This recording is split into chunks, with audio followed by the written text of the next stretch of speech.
Hey there, welcome back to Reddy Stories. Today I have 7 brand new stories for you, so this should be a good one. Feel free to let me know where you're listening from and what time it is for you. It's always interesting to see where everyone is tuning in from. Now, let's get right into it, starting with the first story. It is titled, AITA for telling my husband he works for himself, not for our family, because he's never home and barely spends time with our child? Posted by you/Virgo514. My husband and I have known each other for 6 years and been married for almost 3 years now. We have a 1-year-old and we're expecting another baby. Our marriage has been full of emotional highs. We love each other and let the other know regularly. My husband has a 9-to-5 job, after which he is also a tutor. He had started this back when we were in college, and it was never an issue. He always had enough time. Even in the years leading up to the marriage and the first year of our marriage, this was never a big issue. However, in the last year or so it's become a big issue, and it's getting worse. He keeps on adding more classes to his schedule. Until last month, we had a red line that no classes on Sunday. He would devote that entire time to us. But last month he even added a class on Sunday on the excuse that exams are starting. It started to feel like me and my son weren't a priority to him anymore. Some days he comes home at 11. On other days he's doing it online, but that's not much better because he still can't give us any time. Last Sunday, I finally spoke out and told him he was neglecting his family. He was offended and told me that he doesn't enjoy having to work so hard, but he's doing it for our family. This is where I told him that no, I think he does enjoy it. It gives him an excuse to not spend time with us, and that he was doing this for himself, not for us. As things currently stand, our collective income is more than enough. There really was no need for him to add more classes on top of his existing ones. He's doing it for himself at this point. He's literally busy Monday to Saturday, and now he's trying to cross the red line we established for Sunday. We've been on bad terms since this fight. He keeps saying he can't believe that I said he works for himself, not for us. Am I the jerk here? Top/relevant comments. Commenter. My ex was like this. After many years, I realized he was avoidant. He also liked playing the victim and sacrificing so much for the family. He got lots of praise for it. We didn't need the extra money either. All he sacrificed was a marriage and a decent relationship with his children. I hope you can help him see that. Maybe counseling together? I don't know. It sucks, though. Downvoted commenter 2.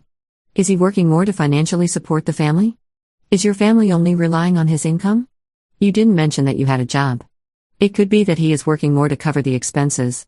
If so, then he is working for the family. Not sure about your expenses and all, but being financially responsible for a family which includes 2 very young babies is very, very expensive. If this is the case, you're the jerk.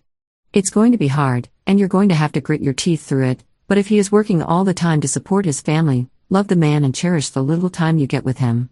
He's grinding to support y'all.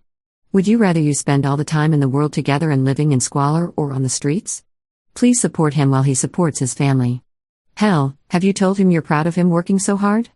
Ops response. I have a 9-to-5 job too, and like I said, our collective income covers our expenses and then some. If that weren't the case, of course I wouldn't be angry, I would understand. But given the situation, the fact that he took away the one day we get together just because it's exam season really got to me. I also want to make clear I absolutely appreciate how he provides for us to give us a great standard of living. And I've told him this many times. But now it feels like he's adding more work to disengage. Commenter 3. Info, I see where you're coming from, but I gotta ask, you sound like you feel secure about your financial situation. But does he? You're expecting another kid. You have a 1-year-old, with another on the way. I don't know where you're based, but certain regions are more expensive than others for families to live in. Based on just that information alone, there could be plenty of thought put behind whether or not you guys have the financial stability for the future. You clearly think so, but does your husband? Have you ever had that conversation with him, fruitfully, honestly, about the objective truth of your financial stability, and his and your thoughts on it? Ops response. Yes, we had that discussion before. We talked about how, since we're already comfortable, there shouldn't be any need to have a class on Sunday. In fact, at the time, I also thought he should cut down on his existing classes but relented on the Sunday agreement. I didn't think the numbers were important, but a lot of comments, not you, seemed to doubt my judgment that we're stable. I'm an accountant who makes $70K/year. My husband is a software engineer who makes around over $100K. And based on how many students he teaches and how many classes he has, he makes over $100K from that. Our household income covers our expenses. I'm an accountant, this is kind of my bread and butter. Downvoted commenter 4. Is it possible that he grew up very poor, and is not comfortable with your current financial setting? You have a young child, and you have another on the way. Perhaps he feels that the nest egg that you two have is not big enough. Ops response. No, he did not grow up poor. Both his parents are doctors, so that was not the case at all. Commenter 5. I don't understand the "you're the jerk" responses on this. The man is hardly ever home. They don't need the extra money. He is missing out on time with his child. His wife is feeling sad. Why is he doing it, if not for himself? He's clearly not doing it for them. Update 1 day later. Thank you for the feedback in the last post. The comments said that me asking him to adhere to the boundaries we established was reasonable. Some comments also suggested that I should not have implied that he works just to get away, so I was a little apologetic as well. After he came back, I decided to talk to him about this. The conversation was a bit of a train wreck. I brought up the fact that our income far exceeds our current and projected expenses, that me and our son were missing him, and needed him to spend more time with us. I made sure to stress that I appreciated all that he did. It just seemed like we were on completely different wavelengths. He said he kept on taking more lessons and students because he wanted us to have a good standard of living, have better vacations, better schools, a second house. I was dumbfounded. I never knew he felt that way. I stress our current standard of living was great, we make enough money, and that if he thinks that way, there's no end in sight. What if he decided we should also have a third house or something? Right now, I needed him with me. At this point, I kind of lost control and started crying. I didn't mean to, it wasn't something I wanted to do to pressure him or anything, just the fact that we were at an impasse was wrecking me. I told him I'd been feeling unhappy, that I kept compromising, and he reneged on it. After some more crying and consoling, my husband agreed that Sunday should have remained off limits. He gently asked me to give him a pass for one more Sunday, because his students' exams end next week and he would make Sunday untouchable the following semester onwards. He also promised to try to resize his classes in order to be able to come back home for dinner, even if it's a late dinner. He asked for time to do all this. I've given it to him, and I know he loves us enough to do what he promised. Thanks for the feedback to the original post. Top/relevant comments. Commenter. Yup, I doubt it, but good luck. Commenter 2. I'm sorry, but that's not good enough. He'll try to be home for a late dinner? When you have a toddler and are currently expecting. So, he'll only be around 1 day a week realistically, since your toddler will be in bed and you will have a newborn. When do you get time for yourself?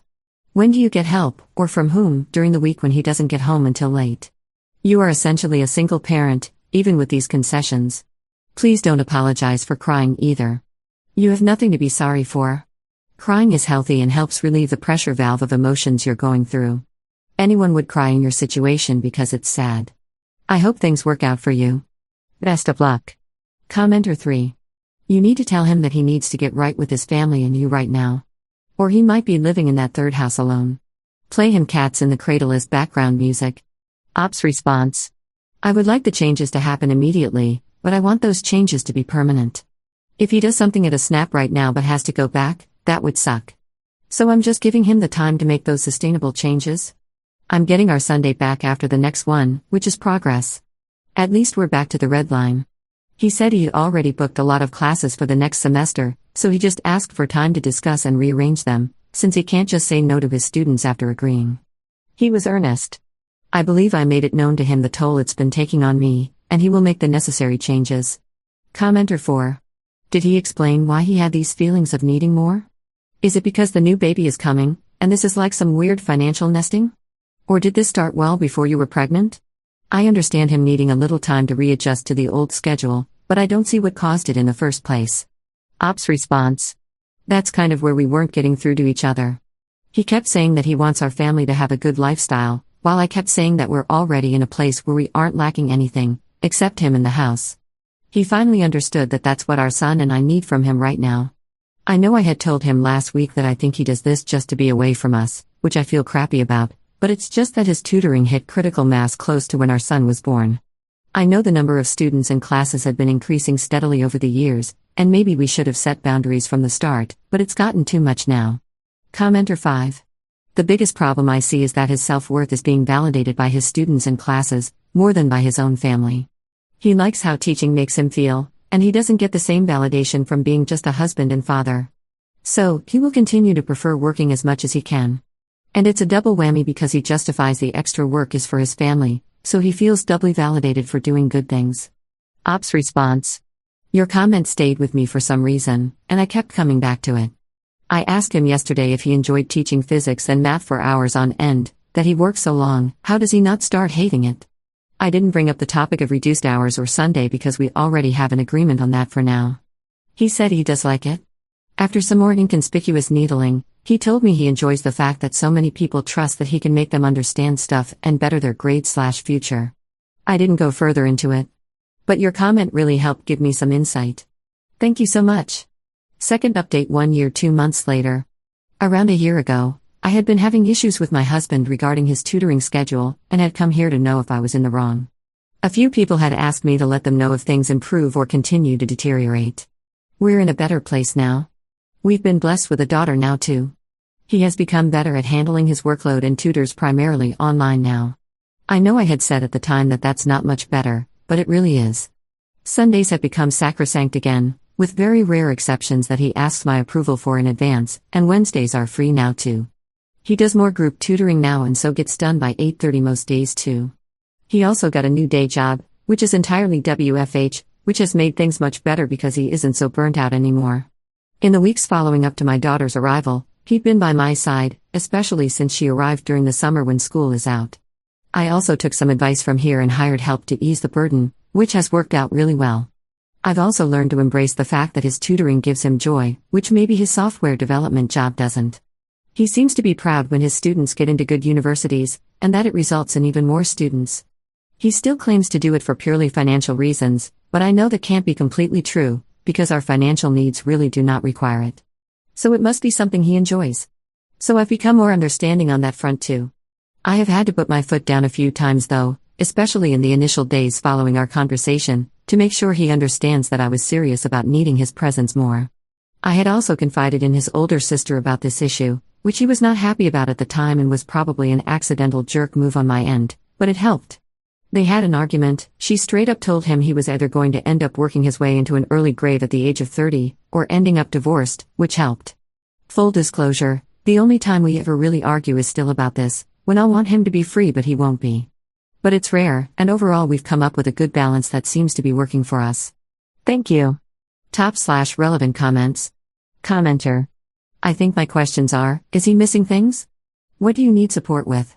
What's the actual crux of the issue? I read your posts and it speaks to a lot of how you feel, but, and apologies if I missed it in the comments, is he actually not pulling his weight at home? Is he missing important events? I agree it's important to spend time together as a family unit, but usually, when working on improving relationships, feedback needs to be specific and actionable. Ops response. We don't get to have our evening tea, where we used to decompress, except on Wednesdays and Sundays. I know that doesn't sound like much, but I really enjoy that, and I guess it's unfortunate he's not missing that. Sometimes he'll miss dinner, but he really tries to avoid it, I know. As far as important events go, all of our friends and family now know that Saturdays don't work for us, so they avoid it if possible. But the other day, a family friend had a gender reveal party on Saturday and my husband couldn't accompany me. Little things like that still happen. If I'm being very honest, when my son was born, I had a picture in my mind of what our house would look like after 5 p.m. It involved my husband always being there and us all having quality family time. The fact that that didn't happen is what my real issue is. I know life gets in the way, but I'm concerned about how we're developing our bonds as a family sometimes. As far as chores go, we've hired some help, and my mom being close really helps too, so that's not too big of an issue. Third update 7 months 3 weeks later. My husband and I have been married for over 4 years. Our son is 3 and our daughter is 16 months old. My husband has a busy schedule, due to both his day job and his business after that and on Saturdays and sometimes, if I'm okay with it, Sundays. We had planned to go to Spain at the end of December for a couple of weeks. Like we've bought tickets, booked a hotel, talked about how we'll spend our 2 weeks there. Last weekend he asked if we could postpone our trip to the end of June. Like a literal 6 months after we're supposed to go. I said no, it was so unfair that he was pulling this at the last minute. He asked me to understand that his business required him to suddenly change his plans, that it was important, that he'd been looking forward to this downtime as much as I had. To provide more context, this isn't the first time this has been an issue. His business hours had been an issue over the past 2 to 3 years. He'd made changes and organized his hours better, and his job had become WFH too, so we had struck a balance that I could be okay with. But his business hours again started infringing on our family time, and he'd been promoted to a managerial role at his day job, so he was now going into work on some days too. I told him I'd been looking forward to this for so long, counting days till our vacation. I told him I'll be going regardless, whether he wants to come or not, and if he doesn't want to come we can get a refund and my best friend can go in his place. Admittedly, I was just lashing out. I have no idea of the logistics of it. Yesterday I asked him again what his plan was. He tried to show me messages from his clients to show how busy he was during that period. I told him I don't care. He gave me his word. According to him, I'm being unreasonable. I wanted to know, am I the jerk here? Also, I don't even know if it's logistically feasible and I don't want it to come to it, but would I be the jerk if I actually went on vacation and took my best friend along? /relevant comments. Commenter. You are talking about next month, right? Unless your airplane tickets are refundable, a postponement would be expensive. You're not allowed to transfer tickets to another person, so your friend will have to buy herself a ticket. Aside from that, it's a 2-week vacation for you to relax a bit with the kids. It's better than sitting at home fuming about a missed holiday. I personally think he is the one being unreasonable. There's no reason for you to stay home, is there? He is upset that he will miss out, so if he can't go, then you can't. That's selfish of him. Not the jerk. Ops response. I figured they wouldn't be transferable. I believe our tickets should be refundable. I haven't checked because I hate thinking about it, and I believe he'll come through. Commenter 2. Info, what's the financial situation? Does he need to be working a second job, and does he really need to please this client this much? Ops response. Our financial situation is well in the green. Tending to these clients during those 2 weeks won't make or break us. Commenter 3. He needs to either set the boundary with his clients that he won't be available those 2 weeks, or do the work remotely from Spain. His business is tutoring students. If he lets them know now, he can plan what he's tutoring them on to get them ready for exams before he goes away. Definitely hold your ground on this. From your previous posts, he has a real issue with overworking and not prioritizing family. It's like he feels like he's failing if he relaxes, and that's not good for his health long term or his marriage. Ops response. Thanks. I agree, and maybe that's the compromise I can go with. That he can do it online from there. It's not ideal. I'm not wild about him doing his classes while we're on vacation, but at least we'll be together. I'll think about it. Also, I just realized my profile was available for people to see my previous posts. It sounds wrong, but I was trying to keep the business vague rather than mention that it's his tutoring business, because when that gets mentioned, everyone becomes a lot more sympathetic about the work. But it's not a charity he's running, it's his business. Commenter 4. The tutoring thing makes him look worse, honestly. He could easily have told his students he's not going to be available those weeks months ago. And that's even before I peeked at your profile and saw you were the one who posted previously about what a workaholic your husband is. If you do delay the vacation, you know he's just going to cancel again, right? He's addicted to working, and this is never going to end. Ops response.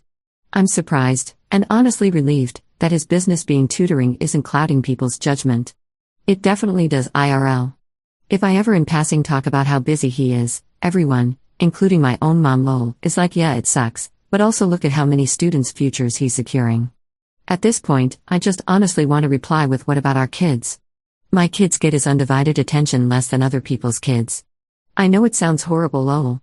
Commenter 5. Girl. I remember your previous posts now. You are so not the jerk. Your husband is pulling this crap again? He literally sets his own schedule. He scheduled these students, knowing you already had a vacation planned. What is the deal? He's not the most important tutor in the world. These kids can find another tutor if he's full. If this was totally unexpected, or he was like the only doctor in the world who could perform a life-saving surgery during that week, I would feel a little more sympathy. But he's literally doing this to himself. And he's doing it to you. I'm so mad for you. When is he going to start prioritizing his family? I mean, seriously, if you go to Spain by yourself, is that really all that different from the life you're living right now, when he's working all the time? Ops response. I'm going to bring up the idea of him doing his classes while in Spain, with boundaries. It's not ideal, but it should work. I've been really looking forward to this family vacation, so this way we'll get to have that. Fourth update 5 days later. Hi, thanks a lot for the feedback on my first post. I had decided to suggest he do his tutoring classes online while we were in Spain as a compromise, and that's what I was planning on doing. My husband caught a cold on Thursday, though, and had been really down and out the last couple of days. He had taken these 2 days off work from his day job. Despite my insistence that he rest, he tried to do his tutoring class as scheduled but literally couldn't get through it and canceled those as well. I didn't want to have the conversation while he was this sick, so I postponed it. It was great, maybe not the best choice of words as a wife talking about my husband getting sick lol, to kind of just have him do nothing for these 2 days. He spent time with me and the kids, a few of his friends, and some mutual friends of ours also came to our place to see him because they rarely see him outside of important occasions.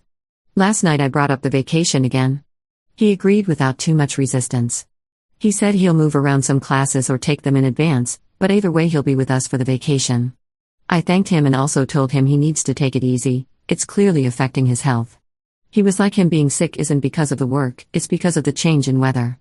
I did bring up that we had an agreement earlier and that he'd kept to it for a while, and we'd really struck a good balance, but things are back to the way they were prior to that. He said he always asked me before filling up Sundays, and that is true, to be fair, it's just, there's only so many times I can say no. He also mentioned how 2 people he knows have recently been laid off, that times are bad economically. I told him I don't see why that has to affect him, we're doing well financially, we have more than enough savings, our careers are good, he has a business that has been growing every year, we're secure where we are. He said he was too sick to talk about this, and that right now our kids are young, they need less of him, that his classes are important because students and parents come to him after having heard of him, and that it's important for them to get into good universities. I told him our son is old enough that he now wants to spend time with him, and that I can compromise on my needs and wants but not our kids. He got the point I was trying to make and said that he'll make the necessary changes. I'm glad our vacation is back on track. I'd really been looking forward to this as a family. Also, I'm glad I told him how he'd been reneging on the balance we'd established earlier, and he'll be going back to it. He did do it last time, so I'm confident he'll do it again, we both just have to work to make sure we keep it in place. Thanks a lot. Top/relevant comments. Commenter. Glad the vacation is happening, supposedly, but he's full of crap. He's made his priorities clear. Young kids need their parents more. Commenter 2.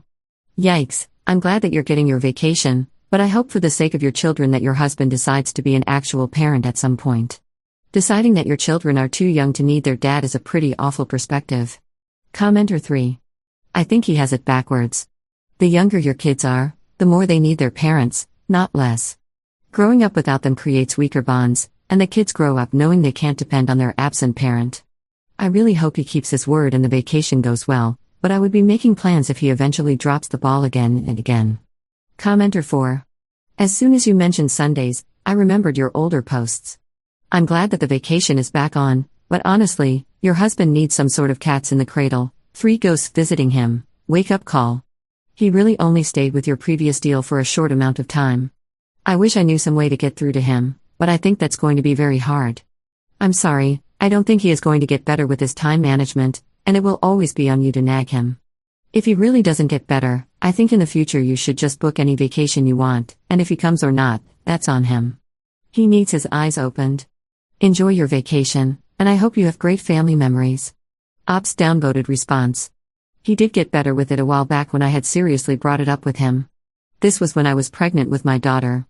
He just slipped back lately, and the new role in his day job also messed with the balance a bit. I think this vacation will be a good reset. 5th update 2 months later. Hi, a few people were kind enough to keep me in their thoughts and wanted to know how our vacation went, if it did at all. So my husband did keep to his word, and we had a really good time in Spain, and Portugal too, and he didn't do any classes while we were there. So lately he'd been frequently running fevers and not been well. I brought up that his workload was catching up to him, he denied it, we ended up going to our family doctor. His blood pressure had come out 150/110. She asked us questions and also asked him if his day-to-day involved stress, and he said no. I was actually stunned when he said that. I unloaded and told her exactly what his schedule looks like. She made it clear that with his family's history of high blood pressure and his workload, he was shaving years off his life, and messing up his immunity too. That was my breaking point. I told him I loved him to bits, if anything happened to him I'd be devastated, crazy with grief, but I would summon the strength to live. But I will not let him deprive our kids of their father by working himself to death. That I had given him enough chances, and he was taking advantage of my love for him by reneging on our established boundaries. If I had to disrupt his late-night classes myself I would. He told me to give him time, We had an argument because I was having déjà vu of previous conversations. I gave him a week to do what he needed to. He managed to make some really meaningful changes. It was stuff I'd been suggesting for so long, but he'd been resisting and not listening to me. I think he thought if he combined into larger groups than he already had, he'd receive some pushback. Well, not a single student left, nor any parent complained after he did it. He's since managed to have Wednesdays and Sundays completely free, Mondays, Fridays and Saturdays are reasonable, only Tuesdays and Thursdays are bad. We had a great vacation, he was fully present, and it was the kind of vacation that I had wanted, one where we could decompress. When we were flying back, I asked him if he'd had fun. He kind of laughed and said that he's not our kids, that I had to check up on him. I told him it's not that. I was really happy with the way he'd kept to our established boundaries, and I know it's a change for him. And that we were both going to make sure we keep those boundaries intact. I know it's just a step in the right direction, but I am hopeful we can maintain this. I'm also going to be more forceful about this. I don't care if people around us think I'm holding him back, or if these boundaries mean some kids don't get the help from him they need. I will not sacrifice my kids' happiness for them. Thanks a lot for all the help and advice. Top/relevant comments. Commenter. I'm glad the vacation was great and actually happened. Sucks his health is actually in trouble, and we can hope this is the wake-up call he needs, but God, you had to mom him and tell the doctor his likely cause of stress. That's not a good look for him. Is he like actively parenting your kids, or is he just the family friend/grandparent who pops in to help you? Could he take care of the kids if you got in an accident and knows what they like/dislike as well as any allergies, or would you need to call in external help to take care of them for him? When is he planning on cutting back so he can spend time with them? Does he even have a time frame, or is it just a nebulous promise? Like, I'm glad he's making changes. Again, but his schedule isn't fair to you or the kids. His lack of timelines or concrete goals means he'll always have some excuse. And I don't know if anyone ever said, but be firm on not getting a second house. What's even the point of one if he almost bailed on a simple vacation? It's something you'll have to maintain on top of everything else, be it hiring cleaners/yard work or renting it or both, and it'll just be another excuse to work longer and keep pushing back the date he'll step up and actually father his children. Ops response. Since he's changed his schedule and consolidated classes, he has been more involved. He plays basketball with our son now in the backyard. We'd had an adjustable hoop put in, which is now finally being used, and he is spending time with our daughter too. The new changes have helped. We have a nanny that comes in and a cleaner too, so that helps with the chores. I deliberately don't give him, chores or errands, to be honest, because he's still adjusting, even when he asks if there are any. Really, all I want him to do is be in the living room with us, go out with us, and just be present with us, which he's doing a lot more of now. Commenter 2. I'm happy that you got your vacation. Hopefully your husband gets more tests done to narrow down his health issue. The part where you have to veto his extra work makes me narrow my eyes a bit. He's making you the bad guy instead of holding himself accountable. Ops response. At this point, honestly, I'm okay with being the bad guy. I won't let him do what he was doing. I won't let him deprive my kids of their father by working himself to a grave. If it seems like I'm becoming overbearing or mothering him, I'm okay with being seen that way now. Commenter 3. Do the people you talk about this with IRL know he gets paid? The reactions you get make it seem like they think he's helping orphan refugees or something. Also, a good way to keep the money and get more time would be to dramatically raise his rates. Like 2 to 3x, the parents who pay for this kind of thing probably won't care. So he will either end up with the same work but enough money to quit his day job, or less clients and the same money. Also, his compromise being to get his schedule back to where it was 6 months ago is not okay. Ops response. Yeah, they know he gets paid, but it still makes them react differently than, say, if he was a streamer or something. They'll be like, yeah, it is tough, but on the other hand, what he's doing is so great. They don't have my perspective, I guess. Commenter 4. Sorry if this is rude. But are you not at the same point as a year ago? Nothing really changed. At all, it's the same update as before. He'll go back to the same stuff, and then you'll be back here. And then you'll update again that you finally found a workaround. And he's free on Wednesday and Sunday. Then you'll be back again saying he broke his word again. Rinse and repeat. Again, I'm sorry if this is rude. But nothing is going to change. He's just going to wait to do the same BS. I'm saying this as this man's daughter. My dad worked like that for most of my life, and is trying now to build a relationship with me. I love him, but it's weird. You are being naive. You have to be strong, or that's going to be your life. Forever. Really. It does not get better if you don't grow a spine.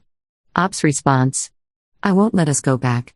Not when going back is affecting his health, and by extension, our kids. When I said I would disrupt his late night classes, I really meant it at the time. And that concludes the first story. That was a pretty crazy one if you ask me. Let me know what you think. Now, to the second story of today. It's titled, AITA for not wanting to help my sister with her abusive relationship this time? Posted by you/strongsuccotash592. Sorry for the repost, realized I left some context out of my first post, and it wasn't letting me edit it. I accidentally deleted it. Mods, take down this post if you must.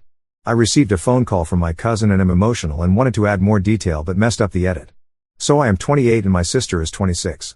We were both raised in America, but our parents are immigrants, and they left the country 9 years ago after my sister graduated high school to retire in our home country. My sister has had a boyfriend, who I will call Jared. Jared was very abusive to her and used to beat her, etc. My sister did not want to leave him. She was 19 at the time, and it was tough, but I got her out of there, and we filed a restraining order against him. She was 21 when it happened. I do not think she is a stable person and never thought so even growing up, and she is not a good relationship partner, not that she deserved Jared at that point in time. I genuinely think my parents gave her the princess treatment and spoiled her. She expects every partner to put her on a pedestal, and she can do no wrong. Anyway, when she was 22, she wanted to date my best friend, Mark. I told her to leave him alone and told Mark he could do better, to be perfectly honest. But she pestered him and me, and Mark said since I am his homie, my sister cannot be that bad and I may be biased. I warned the dude, but Mark and my sister got together and were in a relationship for 18 months. She cheated on Mark and went back to Jared. Her excuse for cheating attacked some physical insecurities Mark had. I was very disappointed and told her that if she went to the guy that beat her, I would never help her again, because getting her out of that situation was hell. And she cheated on a perfectly good guy and broke him in the process. I told her she can break up with Mark, whatever. I think it was a mistake and she did it in a terrible way, but she cannot have a relationship with me if she wants to be with a dude that literally abused her. She chose Jared, because he changed. I cut her off entirely. Mark is a homie, and he turned to alcoholism, but therapy got him out of it. It's been 2 years. Mark still struggles with insecurity. He has never once held it against me though and encouraged me to not let go of a family bond for his sake, but I made the choice. I see the dude, my homie who took care of my dad when I wasn't there by his side for a surgery recovery, a man I consider a brother, struggle to this day because of her. He has not been on a single date because of the way she attacked his insecurities and cheated on him. It makes me seethe when I think about the way she treated him. Worst part is he did everything right. Remembered all the anniversaries, gifts, cooked for her and paid the bills, while she did nothing. Planned a family with her. She threw it all away like dropping a glass vase and left him shattered. I am forever grateful he didn't judge me for her actions, because if a woman treated me that way, I don't know if I could ever look anyone related to her in the eye again. Anyway, around last week, lo and behold, Jared was being abusive to her, and my parents called me and begged me to help her. She has nowhere to go, and she should crash at my house. I said no, hung up, and haven't picked up my parents' phone call either. Today, my sister showed up at my effing workplace. She had a black eye, bruises everywhere, cuts, etc. It was a horrible sight to behold, to be honest. I almost felt like throwing up seeing her like that. She then made a scene, begging me to take her home to my house. I looked like a jerk to everybody at my workplace. She was begging me not to abandon her, and that you are the only family in this country that she has. I took her outside and tried to calm her down. But, ultimately, I told her she is not staying with me. She started making a scene, falling to the ground and clasping my leg. I kinda lost it and started anger crying here, in the parking lot, where people could see me from work. I told her to F off, and that I would call the cops on her and ask the building to get her trespassed. I don't know if I could, I was bluffing here. I effing left her there and turned around. She walked away on her own, I don't know where she went, after 10 to 15 minutes. Awkward ass situation she put me in, and I had to explain at work. They all think I am the jerk for not helping her out, but my boss knows my situation. My boss is Mark's cousin. He was the connection that got me the job. Of course, I am a jerk to people at work, and to people in my family. My parents want to remove me from the will for leaving her bruised and not helping her in a parking lot. Cool, they can go ahead and do that, not like I need anything from them. My female cousin all think I am a monster. My other cousin, a dude, lives in Canada. He is preparing to come down here to help her. But he is not in Canada right now. The earliest she can get help from him is a week from now. My mom and dad are recovering from something and are under strict orders not to travel, but they want to break that and travel anyway. We will see. Anyway, my cousin, He called me a few minutes ago and blasted me for being a piece of crap, and said I can't let my sister suffer like this. None of these effers know what I have been through. I have TMJ from getting my jaw decked by Jared. I can't fix it with Botox, I need invasive surgery if it gets worse. He showed up to my previous place of employment when I took my sister in the first time, and made a scene that isolated me socially. I risked everything, had to threaten him with a weapon once. If he called the cops on me, I could have jeopardized my career with something. She ruined my best friend, after I begged her not to go after the guy. And, after all of it, she still chose him. F me and everything I did for her. I was 23 years old. I was effing scared too. Jared is 2 years older than me. My parents effed off and let me handle everything, just occasionally visiting her. I don't consider her family anymore. I don't want to help her. I don't know what to do. I don't understand how my family or anyone can think I am in the wrong here. And it may seem brutal, but after everything, she can sleep in the bed she made. I know it's not right, but I feel like she has brought this on herself. Just because I am her older brother, I am tired of being expected to deal with a literal effing criminal. So, I know I am coming on here for validation, and would appreciate validation. But, I think I just need to know it straight. Am I in the wrong here? Top/relevant comments. Commenter. You're not heartless, you're just done bleeding for someone who kept handing the knife back. Protecting your peace after years of chaos isn't cruel, it's necessary. Ops response. Thank you, man. It seems like everyone who didn't want to help the first time around wants to chime in and say how I am wrong. She went back to him after everything he effing did to her, and even me. Why am I expected to undo the choices an adult made? You don't understand how validating it is to hear someone understand that I have to put myself first. Thank you, man. Commenter 2. Not the jerk. It usually takes a woman multiple attempts to leave an abusive partner. If I remember correctly, the average is 7 attempts. Abusers have a variety of tactics to draw on, and they'll use every one to keep control. That said, you're under no obligation to keep risking yourself and your friends to pull her out, especially after what she did to Mark. I don't blame you for closing that door. I hope she gets away and stays away, but you do not need to be a part of it. You warned her before. Commenter 3. Not the jerk, and I say it as a victim of abuse. I say it as a daughter of a woman who was horribly abused. You trying to help her won't do crap. You will only risk your own well-being. I am done with Reddit crying and saying that you should put your own ass at risk again. I would never let my brother be at risk of my abuser. Don't you dare take this dumpster of fire back in again. Screw Mark, it's about your own safety. Commenter 4. It really sucks, but you have to look out for yourself. One thing I learned in therapy is you cannot be someone else's life raft. You just end up drowning with them. She made a stupid decision to get back with him despite you telling her the consequences. She has to live with that. He might kill her, but there is no guarantee he won't kill you too should you choose to intervene again. I would wash my hands of it, and maybe I am a total jerk, but I could live with it if she got herself killed. I wouldn't feel she deserved it because no one deserves to be a domestic violence victim. But I am also not collateral damage for someone else making dangerous and crappy choices. I would honestly block all the relatives that say you should help her. Tell them to go help her or shut up. Not the jerk. Update 2 days later. So the events in the previous post occurred 2 to 3-ish days ago, and some stuff has happened since then, and since I posted it as well. First of all, thank you to the people who understood what it was like and told me I shouldn't have to clean up after another adult. That was so validating to hear. I know the tide changed a bit after, but I'm putting myself first for the first time in my life. Some clarification first, just because Mark's cousin is my boss doesn't mean I can slack. Mark's cousin's connection helped me land a stage 1 interview. I had to go through 3 to 4 rounds of the interview process like every other applicant.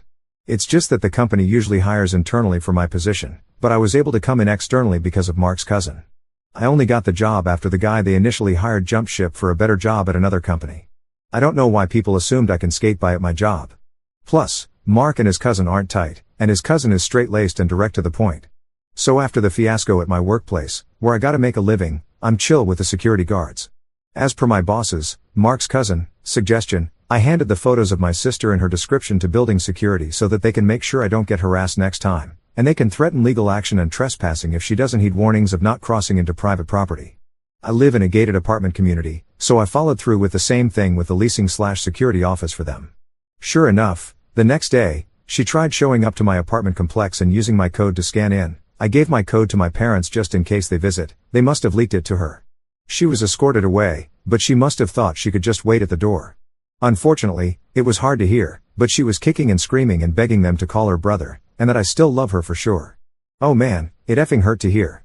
Did a number on me. Suffice it to say, this blew up even more in the family group chat. You got security to chase away your sister, etc. I'm legit getting threats. My mother sent me a long-ass text about how she should have aborted me, or prayed for a effing miscarriage lol. 1 minute they're angry I'm ignoring their calls, next minute I deserve to have never been born. And somehow, I'm the bad guy still, by the way. Anyway, Mark didn't know about any of this. She showed up to his workplace the same day she came to my apartment. Mark was respectful but said he couldn't help her due to his mental health. He said he would try to talk to me. And yeah, he talked to me and told me if I'm punishing her for what she did to him, it's not needed, and I should just help my sister out. I kinda broke down and cried, yeah, I know, and told him it's not that, it's just me putting myself first. I'm tired of having to be the one to clean up after her mess always. He understood. As for my cousin who was supposed to come to help her, lo and behold, guess who suddenly got some work when he realized he would have to provide financial support or a place to stay for her? That's right, the guy who criticized me for not helping has ghosted the family. My dad is not able to visit due to some reasons.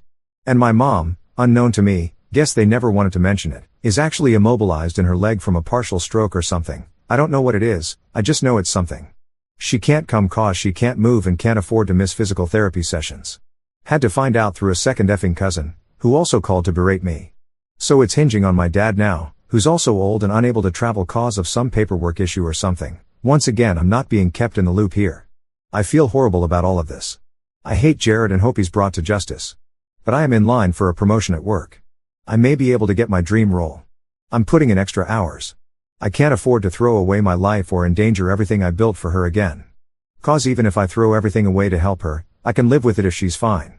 But she may just go back to that F again. I'm putting myself first. My friends have been shocked but supportive. Only they get me, since they saw the initial nuclear fallout I had to deal with. Cause it's not an if anymore, my family cuts me off, so be it. I'm okay without them. They've done nothing but make me a scapegoat for all their issues, beyond this too, their entire life. I hate those parasites. Anyway, thanks for letting me vent, guys, and sorry for not having a more positive update. Hopefully my last update on the situation. I want to just live my life and focus on myself. Top/relevant comments. Commenter. Next time your sister shows up, can you just drop her off on a bus or train back to your parents' home? Then, she'd finally be their problem. Ops response. To be honest, I don't even want to see her, plus my parents live across the Atlantic back home in their home country. I don't even think my sister would survive there, because neither of us knows our native language and we've never been there. And also, she's in a terrible condition. Bloody, beaten, bruised, black eye, swollen shut, cuts, literally has gashes over her body and on her lip, etc. I can't bear to see her like that, it makes me almost throw up. She looks like she's been in a boxing ring. It's horrible. The last time I saw her like this was when I had to get her out the first time. I fear if I see her once more, I may not have the strength to walk away and make the right choice. So for my sake, I can't see her anymore. Commenter 2. Agree with the commenters below, you're handling this way better than most people would. And I'm glad to hear that your boss is good with you. He had the right idea about giving her picture and description to the security desk. Is there any way to clear your name with some of your colleagues? Is there someone in your workplace that you trust, that you can take out for coffee and explain it all, get their help? Ops response. Nah, my name's dragged through the mud there. I'm competing against another lady for the promotion I mentioned, and she was very quick to hop on this and call me a patriarchal misogynist among other buzzwords. A lot of people are on her side. She's always controlled the social scene among the desk jockey management like us.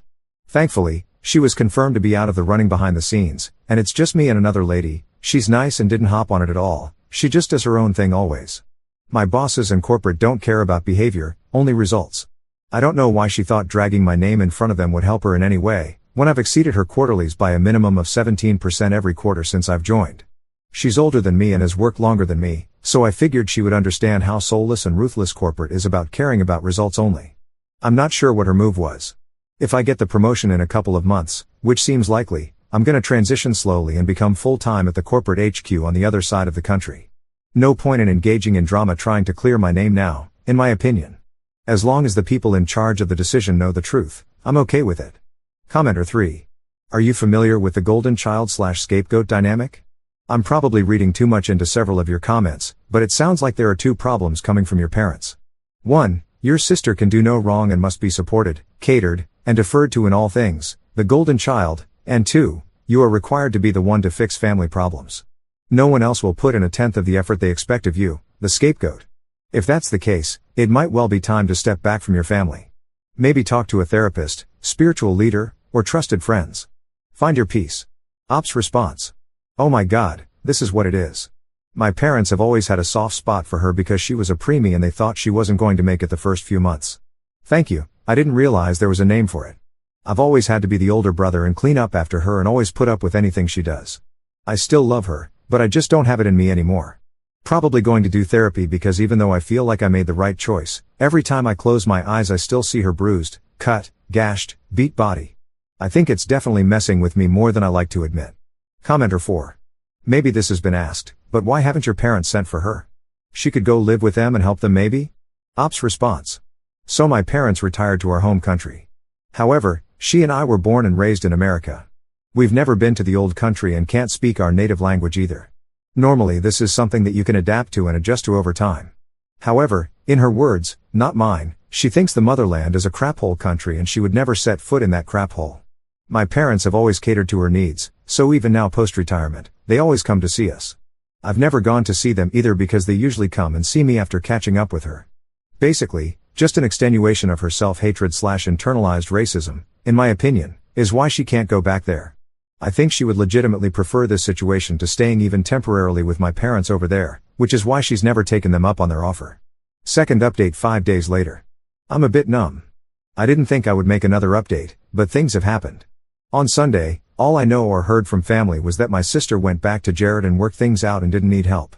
Last night, Jared's sister, who is also my sister's BFF, I put it in quotes cause no real BFF would allow their friend to stay with an abusive partner even if it's their brother, showed up randomly. She was cordial and said things have changed, and that my sister sent her. Long story short, unknown to my family and me, Jared had been cheating on my sister, repeatedly, and yeah, what a shock, totally out of character. She was disappointed, and he denied it. She had the smart idea that getting off birth control, lying to Jared, and baby trapping him would fix their relationship. The reason she was trying to get away from Jared and didn't want the police involved was that she wanted to tell him in a safe space and go back after he calmed down. He was beating her because he didn't know why she was trying to leave. Well, she ended up telling him on Sunday in the presence of Jared's sister, and he surprisingly didn't get mad. He hugged her and said it doesn't matter, I've always wanted a family, and promised to change for their little miracle. My sister also sent a letter with Jared's sister confirming everything. She wants me to be their little miracle's godfather. A letter from Jared too, apologizing for the past and asking to forgive the dad of my nephew or niece and be one family with them. Deadbeat thinks I'll hand over cash, I suspect. I sent Jared's sister out in a nice and respectful manner, and told her I would contact my sister when I felt like it. I sat down to process this news and called my family, after unblocking them. 2-hour conversation with my dad, and the biggest worry for him was something along this: that kid will be, slur for an illegitimate kid, if it's born like this, and taint our bloodline. I'm coming over and getting them married, so that we don't have to dishonor our lineage. No mention that she's having a kid with an abusive piece of crap, and she doesn't work and Jared can't hold down a job. When I mentioned that, he said, it's okay, I can send money. Whatever happened, too late now, help me fix it instead of being pessimistic. Of course, they'll pay for their angel and their angel's grandkid. I'm totally numb. I feel like the only sane person. Apparently Jared said, I hope she's a daughter who looks like her mom, and it made my sister swoon. I'm in effing shock. These jerks are bringing life into the world like it's nothing. I'm not a religious person, but I do consider the act of bringing life into the world as sacred and not something done so callously. My sister's inability to protect herself was one thing, but knowingly bringing in a kid to be raised in that effing toxic environment? I have lost all respect for her. It's effing insane. And my family doesn't give a crap. They don't care if their grandkid is abused as long as that grandkid is legitimate. What the actual F is wrong with these people, man? I told my friends, Mark and the others. I took off work today to sit down and process this crap. It's one thing when she makes mistakes and I get dragged into it. She's not understanding her craziness is going to impact an innocent effing child that didn't ask to be born into this crap. I'm so goddamn clueless, I don't know what to do. When I told my folks they said, well, she doesn't want to abort it or anything. Are you willing to take care of your nephew or niece? No man, I don't want to take care of the kid cause I got my own life, but I also don't think that bars me from criticizing her choices. What the actual F? They can't raise the kid either, cause they're a bunch of old Fs. I just wanted to get this off my effing chest. I know I cussed a lot, I apologize. I'm dealing with the fact that reality is presenting me a nephew or niece who's gonna be born to grandparents that value the kid's legitimacy over the kid's life, a mom that's obsessed with its dad, an abusive deadbeat dad, and an uncle that doesn't know how to, and probably might not be able to help, especially if I move for work, and the fact I've never wanted kids to begin with. Top/relevant comments. Commenter. Stay away from the whole mess. You can't fix it.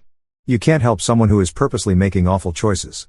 Just go no contact with everyone to save yourself the heartache. It gets worse from here, but at no point will it be your responsibility. Op's response. I am determined to cut my family off, but my heart effing aches for her future kid. Poor kid didn't ask to be born into this crap show, man. I hate her so much for bringing a kid into the mess she got herself into. This is so effed. She's literally told me about how whenever Jared babysits his older brother's kids, he plays rough with them. I'm worried about the kid. My parents, her, and Jared can all F off. Commenter 2. Tip off the equivalent of Child Protective Services wherever you are, as well as the hospitals where your sister is likely to give birth, with your concerns that the child will be living in an abusive and toxic environment. With any luck, they'll be able to keep an eye on the family, especially if there is a police record of domestic violence. Commenter 3. If he does, she will deny he beat her and likely accuse Op. Op's response. This is my cause for concern with this option as well. My friends have told me not to make any decisions without consulting a lawyer if I do go down that route. I will be contacting a lawyer if I choose to get involved in this capacity. Op to a deleted commenter.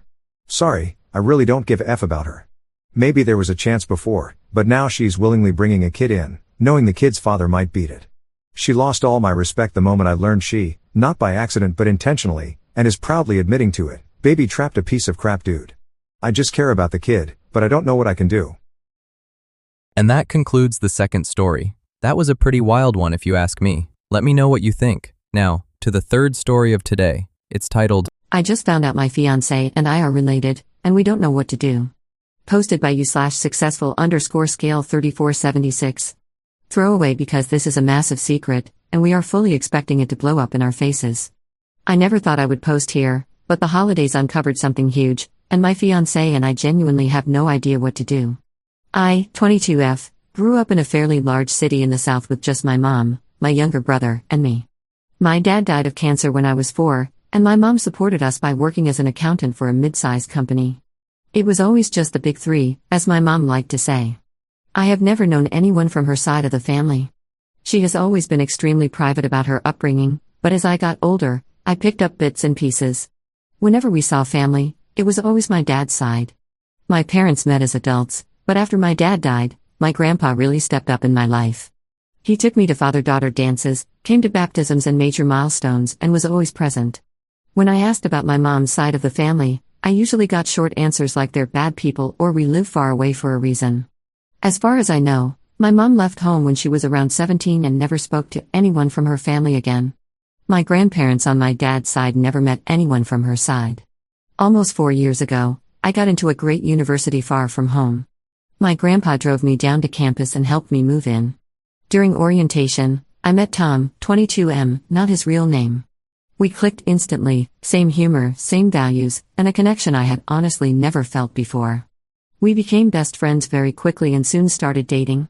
Tom is also from far away, but our hometowns are extremely far from each other.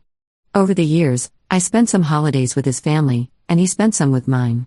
My mom, my brother, and my grandpa, who passed away around Thanksgiving this year, all adored him and were very vocal about wanting me to marry him.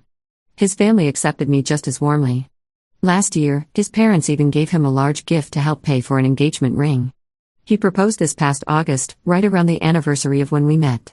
We are planning to get married in June, shortly after we graduate. One more piece of context before the actual problem.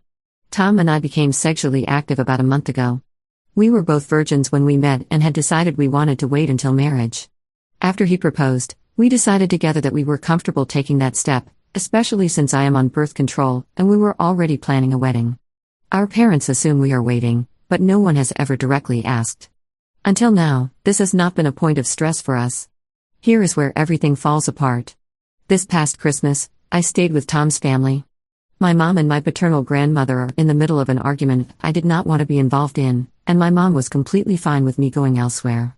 While at Tom's family gathering, his mom's parents came over, and we all had a big holiday meal, opened gifts, and had a great time. They even gave me several gifts with their last name on them. At some point during the evening, Tom's grandmother made a comment to his mom, who I will call Melissa. She said, "Melissa, do you remember when you and Rachel got me that planter for Christmas?" I leaned over and quietly asked Tom who Rachel was.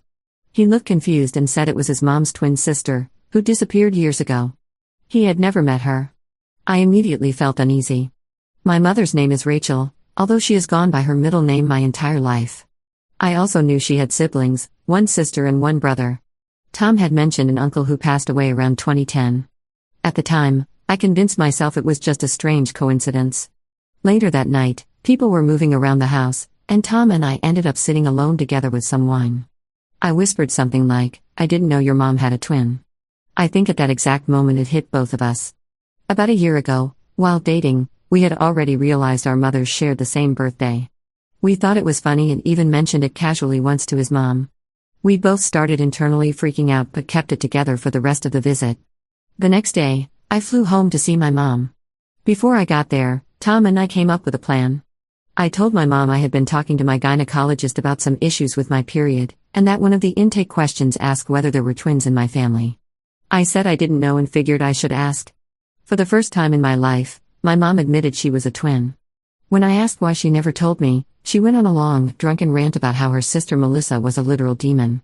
My mom is, unfortunately, drunk most of the time. She also mentioned cutting her family off completely when she was young. What is wild is that my mom and Tom's mom look absolutely nothing alike. One is tall and brunette, the other is short and blonde. At that point, everything clicked. We confirmed last names, which were the same. I also learned my mom's maiden name for the first time in my life, which I know is strange, but she is intensely private. Tom and I are first cousins. We have no idea what to do next. Our parents have never met, but they are supposed to meet at our wedding in 6 months. We have already built a future around each other. Tom has a great job lined up, and I have been accepted early decision to my dream law school in the same city. Our relationship is genuinely strong. We are best friends and deeply in love. Ending the relationship feels like throwing away the greatest joy either of us has ever had. Continuing it feels terrifying. There are obvious biological concerns if we ever want children. There is also the very real possibility of being disowned or pressured to split once the truth comes out. We are stuck and completely overwhelmed. What do we do? Top/relevant comments. Commenter. I'm sorry, that sounds incredibly painful and also like the plot of a movie. Ops response. I certainly feel like I am living in a horror movie. Commenter 2. As I have said above, the cousin thing is one thing, but your mother meeting her estranged twin at your wedding is going to cause absolute carnage. This must be aired before the wedding, and you need to face the possibility of your mother making you choose.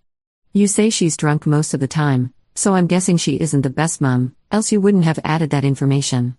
Tom's mother also needs to know. Or there is another option. You tell your mother. She demands you choose. You choose Tom, disinviting your family to the wedding. You say nothing to Tom's mother. It's not recommended, but this is all going to go disastrously wrong. I think if I could accept he was my first cousin, I'd just elope and keep the family separate as far as possible. Ops response. I fear that if we tell our mothers, then our whole support system will fall out beneath us if we don't break up. It's almost like we have to be willing to break up if we tell them, and neither of us want to break up at all. Commenter 3. Is the commenter you're replying to right that your mom hasn't exactly been the kindest or most supportive person to you? My opinion doesn't matter. You have to do exactly what you want, whatever will allow you to live with the fewest regrets and shame, and with the best relationship with yourself. But I'd say that wherever you found the warmest and kindest love, that's what's most important. Ops response. Thank you, this comment is very kind. My mother is a functional alcoholic who cuts people off very quickly. She starts a lot of drama, but she has always loved me and provided for me. I was valedictorian of my high school class, and I honestly could not have done it without my mother, who did everything she could to secure me the best tutors and resources. That being said, I fear her reaction will be harsh. Commenter 4.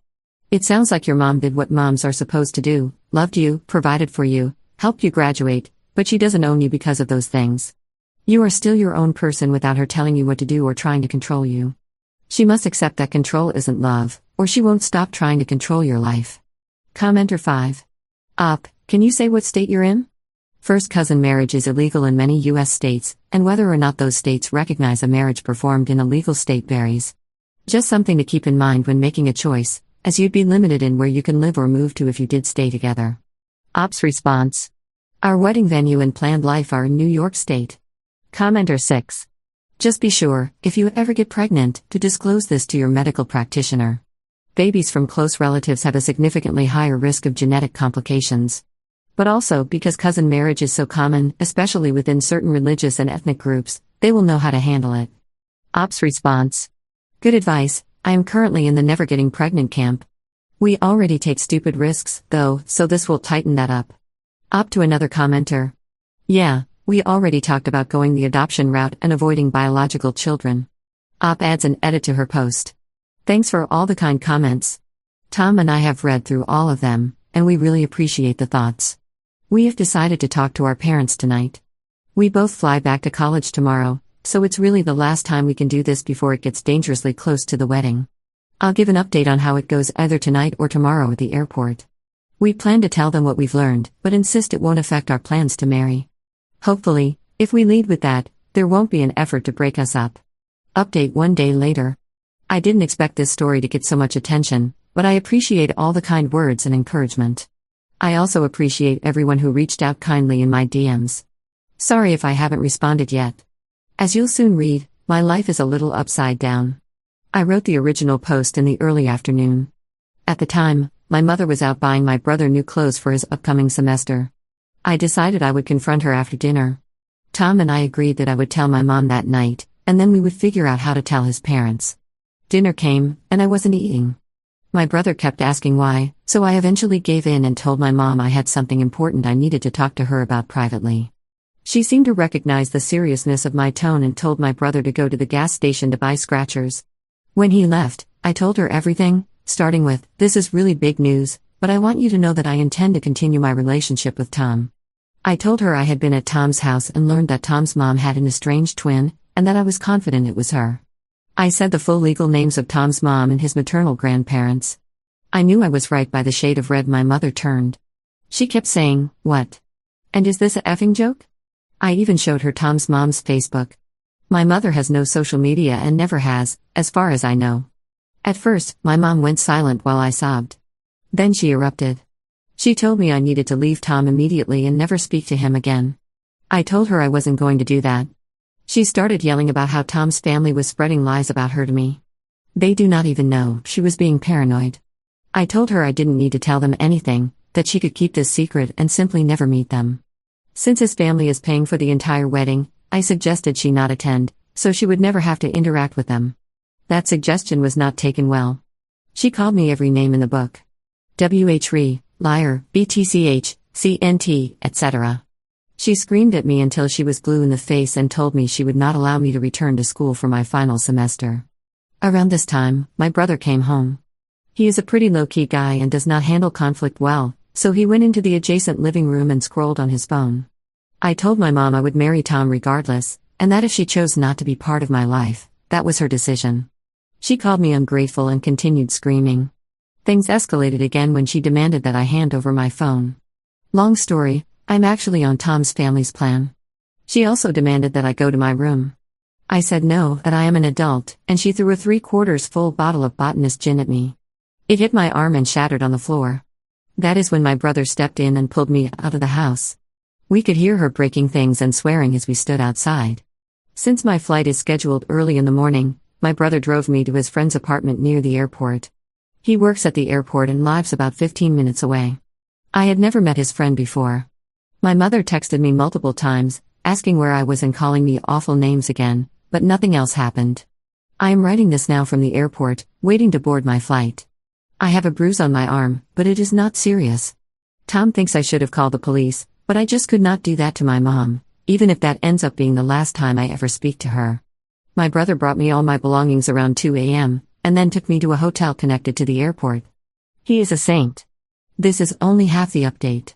After I left the house, during the drive to my brother's friend's place, I called Tom hysterically. He told me he thought he should tell his parents, and I agreed. After we hung up, around 10:30 p.m., Tom pulled his parents aside and told them everything. They had seen pictures of my mother on my Instagram before and had not recognized her, but once they looked again, they confirmed it was the Rachel they knew. Melissa cried and cried. Tom's dad, I will call him Richard, said the situation was very strange. They asked Tom a lot of probing questions, including whether we had been sexual and whether my mother knew. Tom told them everything. They were disappointed in him, but they did not dwell on that.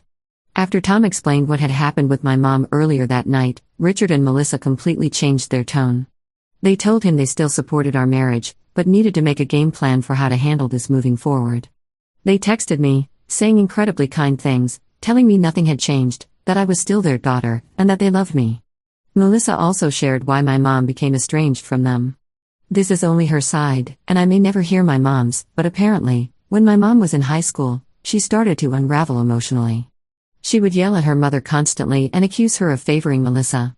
Their father was the coach of the girls' basketball team, which Melissa played on, but my mom did not, and my mom felt rejected by both parents.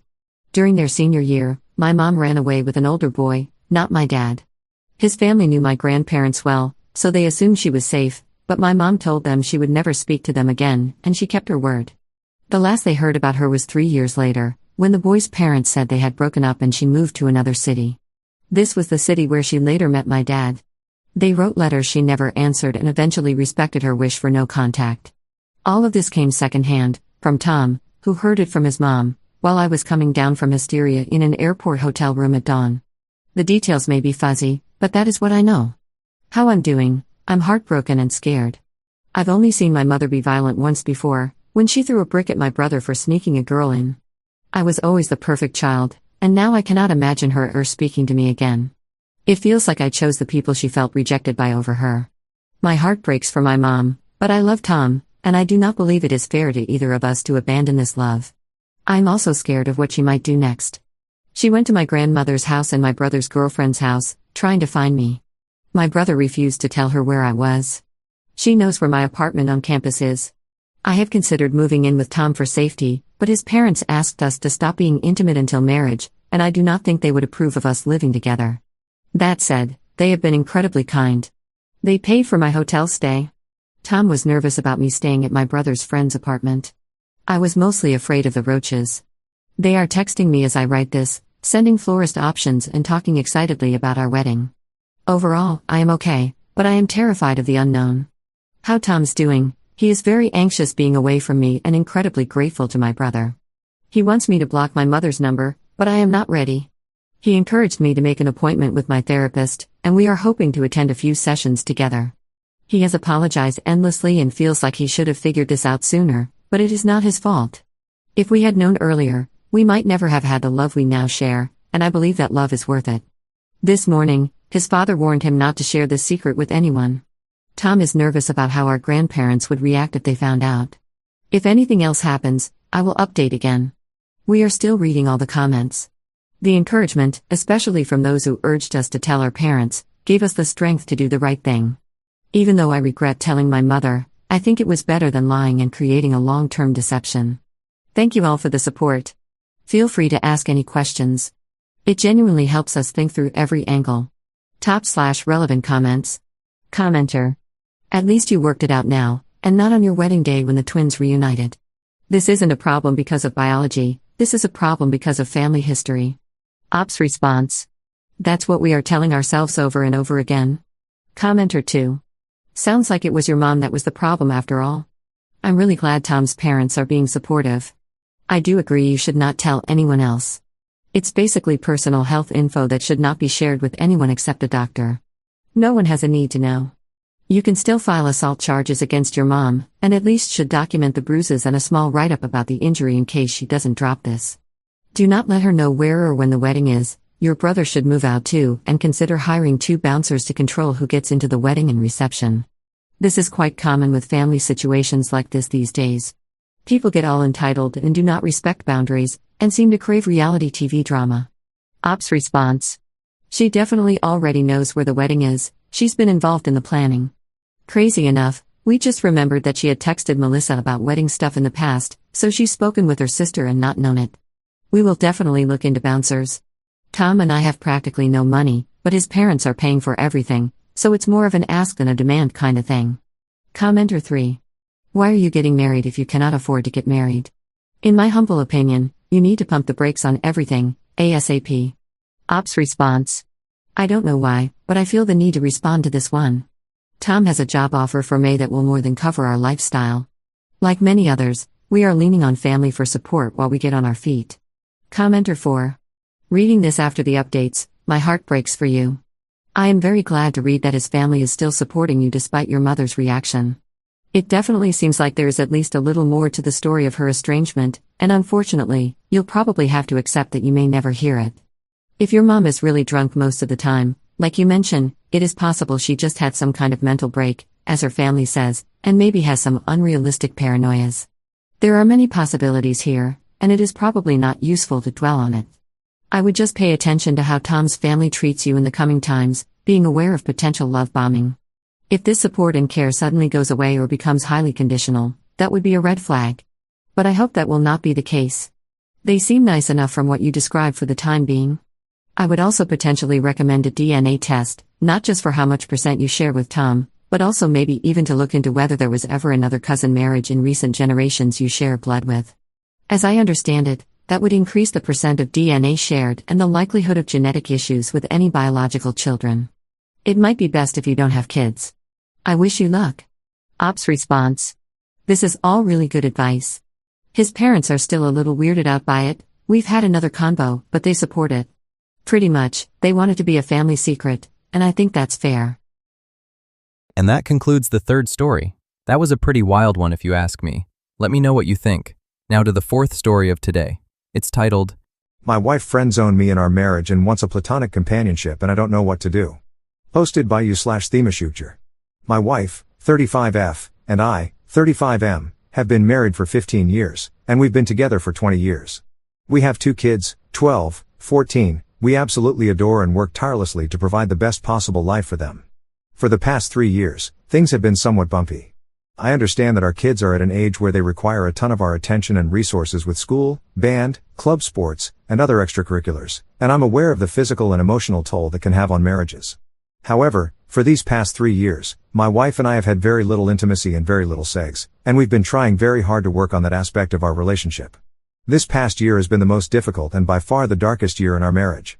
We didn't talk very much, we essentially became roommates, co-parenting our kids under the same roof. It was very depressing and very demoralizing. It was to the point where we began contemplating divorce, and it became very dark and gloomy in the household because of that. We began seeking help with both individualized therapy and couples therapy, and it seems to have helped some. Little by little, we started to get along and started to have deeper conversations about what our marriage looks like and what we would love for it to look like. This is where it gets tough. As time passed, my wife started to tell me she no longer was in love with me and that she only saw me as a best friend. That she only loved me in a very platonic way, and this was one of the main reasons she didn't have any desire for intimacy, and let alone sex. This was very shocking to me, and quite frankly, I was devastated. I became angry and depressed, and I couldn't fathom the thought that I was no longer wanted or desired by the person I felt completely in love with. Things began to deteriorate again, and not long after, we were back to square one. I sat down with her one afternoon and had a heart-to-heart, and began to ask questions about where the root of this problem lies, and her answer was I don't know and that I have built up resentment towards you, but I don't know where it stems from. As you can imagine, this provides very little to no insight into how to approach this. I'm puzzled, I'm frustrated, and I do not know what to do at this point. Currently, we've arrived at a place where she says that she has no sex drive and no desire for intimacy or connection. She says that all she wants is simply companionship, which basically means our co-parenting roommate dynamic. I asked her what I could possibly do or what it is about me that is so unattractive or undesirable, and her response is always I don't know. She stated that she does love me, but it's not the same. That she has been feeling disconnected for years and that our marriage just takes up too much work. Her focus is only the children for now, and my co-parenting contributions are meaningful to her in our home. I'm at a loss, and I'm mainly venting about my frustration. It's tough to realize that the person you love has no feelings for you.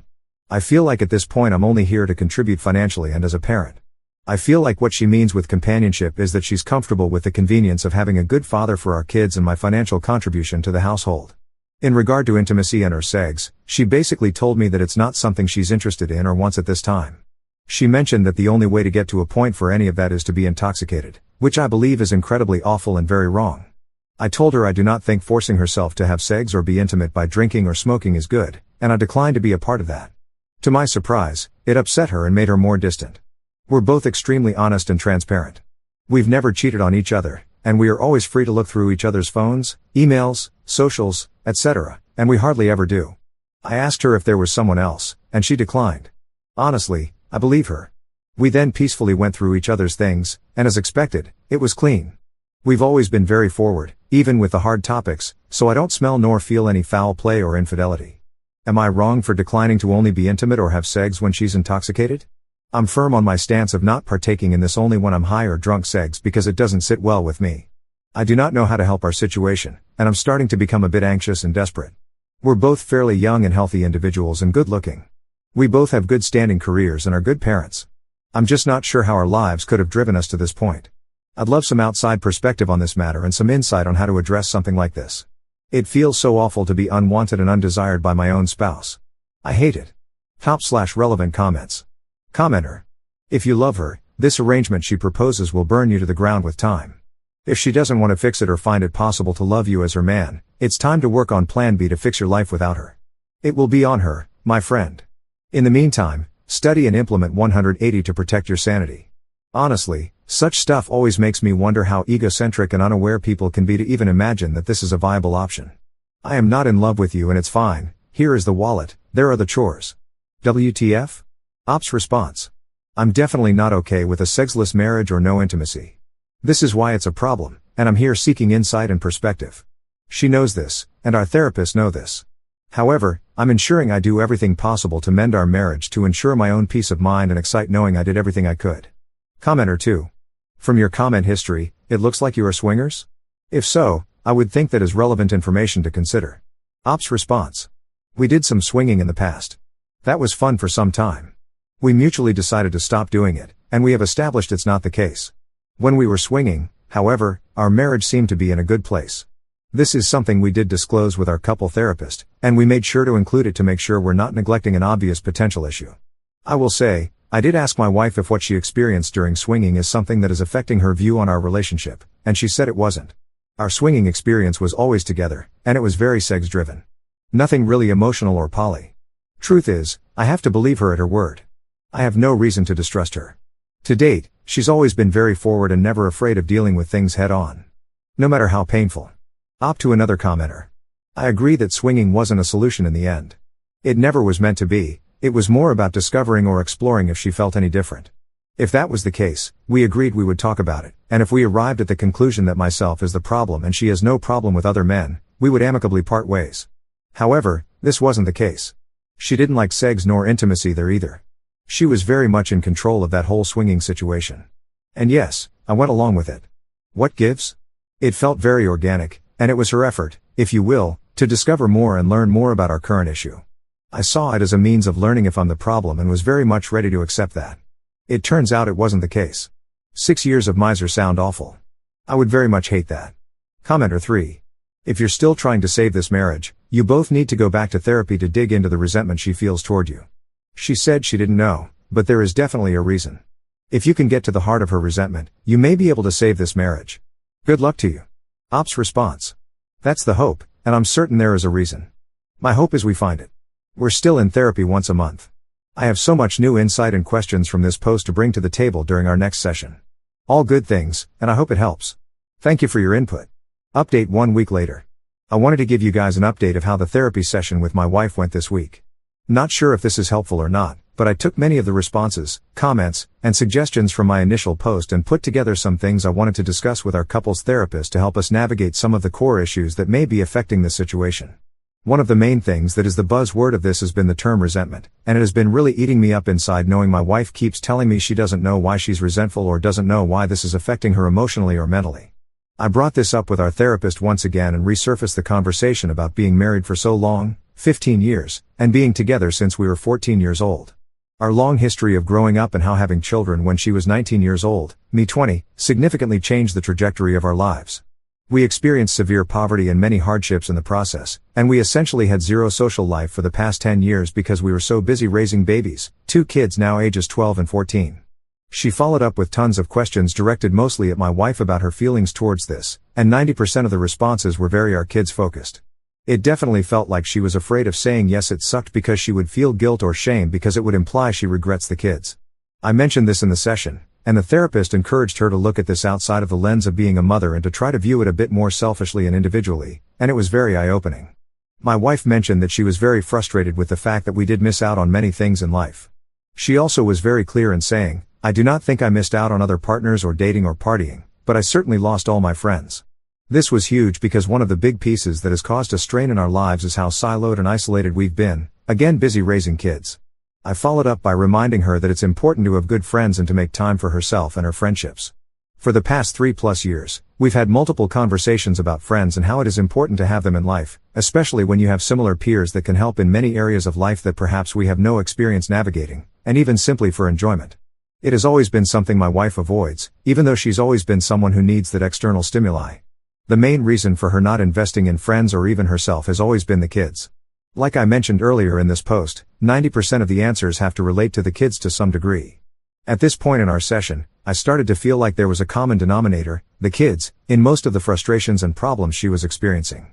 So I simply asked her, "Do you think you may be upset at me because I'm responsible for these kids in the sense that I got you pregnant so young?" I wasn't ready, but she said that she was upset at me for that.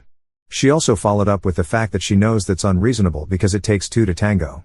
I did feel like it was progress because it kind of gave us something to work on and help alleviate some of these burdens, so we agreed to invest more time in nurturing good friendships both together and individually.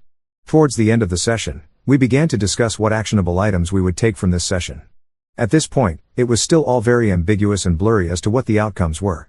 I was very direct and very forward in asking my wife what her plan is moving forward. Note, I had decided prior to the session that should my wife say the same thing about being a co-parenting roommate, I would take the 180 approach and essentially do me.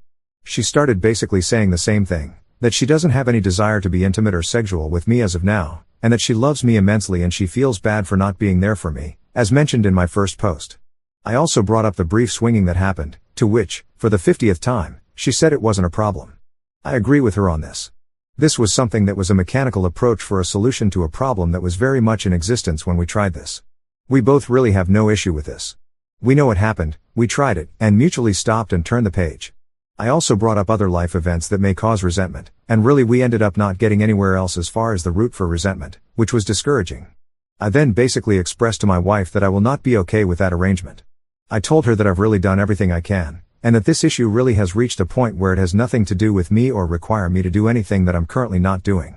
I was very direct in saying that I will not be accepting this dynamic, and that I need to be with someone who is actively involved in our marriage, works towards resolutions, and is very much interested in maintaining an active intimacy and sexual relationship. I expressed how I am not going to be a convenience, and that there was more to life than being roommates and co-parents. I made sure she knows I love her dearly and that I do want this to work for the better. I also told her that I'm fully committed to this marriage so long as she is as well. And that if she wasn't, it's okay. However, I will not be a part of something where these efforts are not reciprocated. I told her I have no plans of leaving, and I do not want a divorce. However, I made it clear that if this dynamic continues, divorce will be the only outcome. Of course, tears were involved, and it was a very bleak and sad ending to the session. Still, nothing was said, and I walked out very discouraged and very determined to start working on the 180 as soon as we left the room. It's painful and very difficult because much of the 180 requires you to be very short and cold and transactional. The saddest part is realizing this dynamic already is very cold and transactional. Here is where it gets very interesting.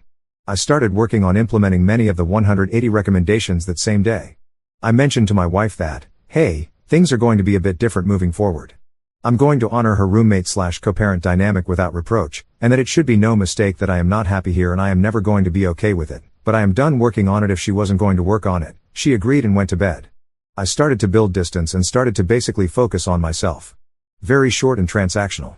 She asked for help on some of her personal things, to which I declined, and it really shocked her. She was upset, saying I was being petulant. I explained to her that she is now fully in charge of her own life and her own issues. We didn't talk all day, and we only spoke when necessary. Few days I keep this going, and she's very visibly upset and stressed. I typically react to that with gestures of help or nurturing, but I didn't this time.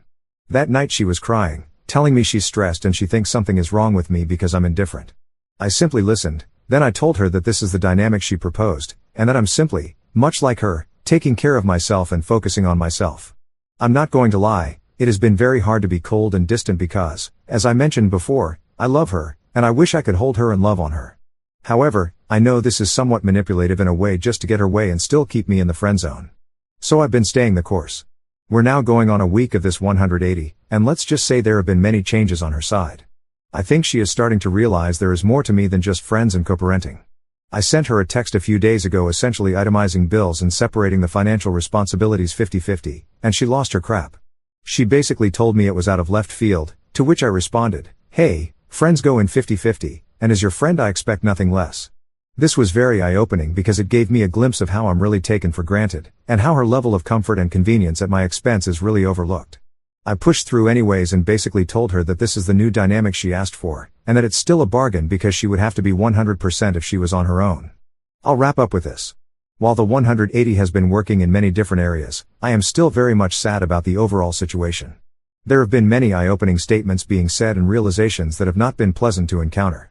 It has also sparked new energy and new efforts on her side as well. She's definitely seeking to talk to me more often, and while it's hard to turn down, I hope if things improve, this continues to happen. I've also noticed that she's making more time for herself aside from being a mom, which is huge because she pretty much neglected herself for years. I'm very pleased seeing her be more herself. My hope is that as we work on ourselves, the marriage improves. There really is no telling at this point where this will go. We are very much cordial and amicable even to this day, and that's a very good sign. Boundaries are set and expectations are very clear, and I feel that no matter the outcome, I will be at peace with everything that has been done.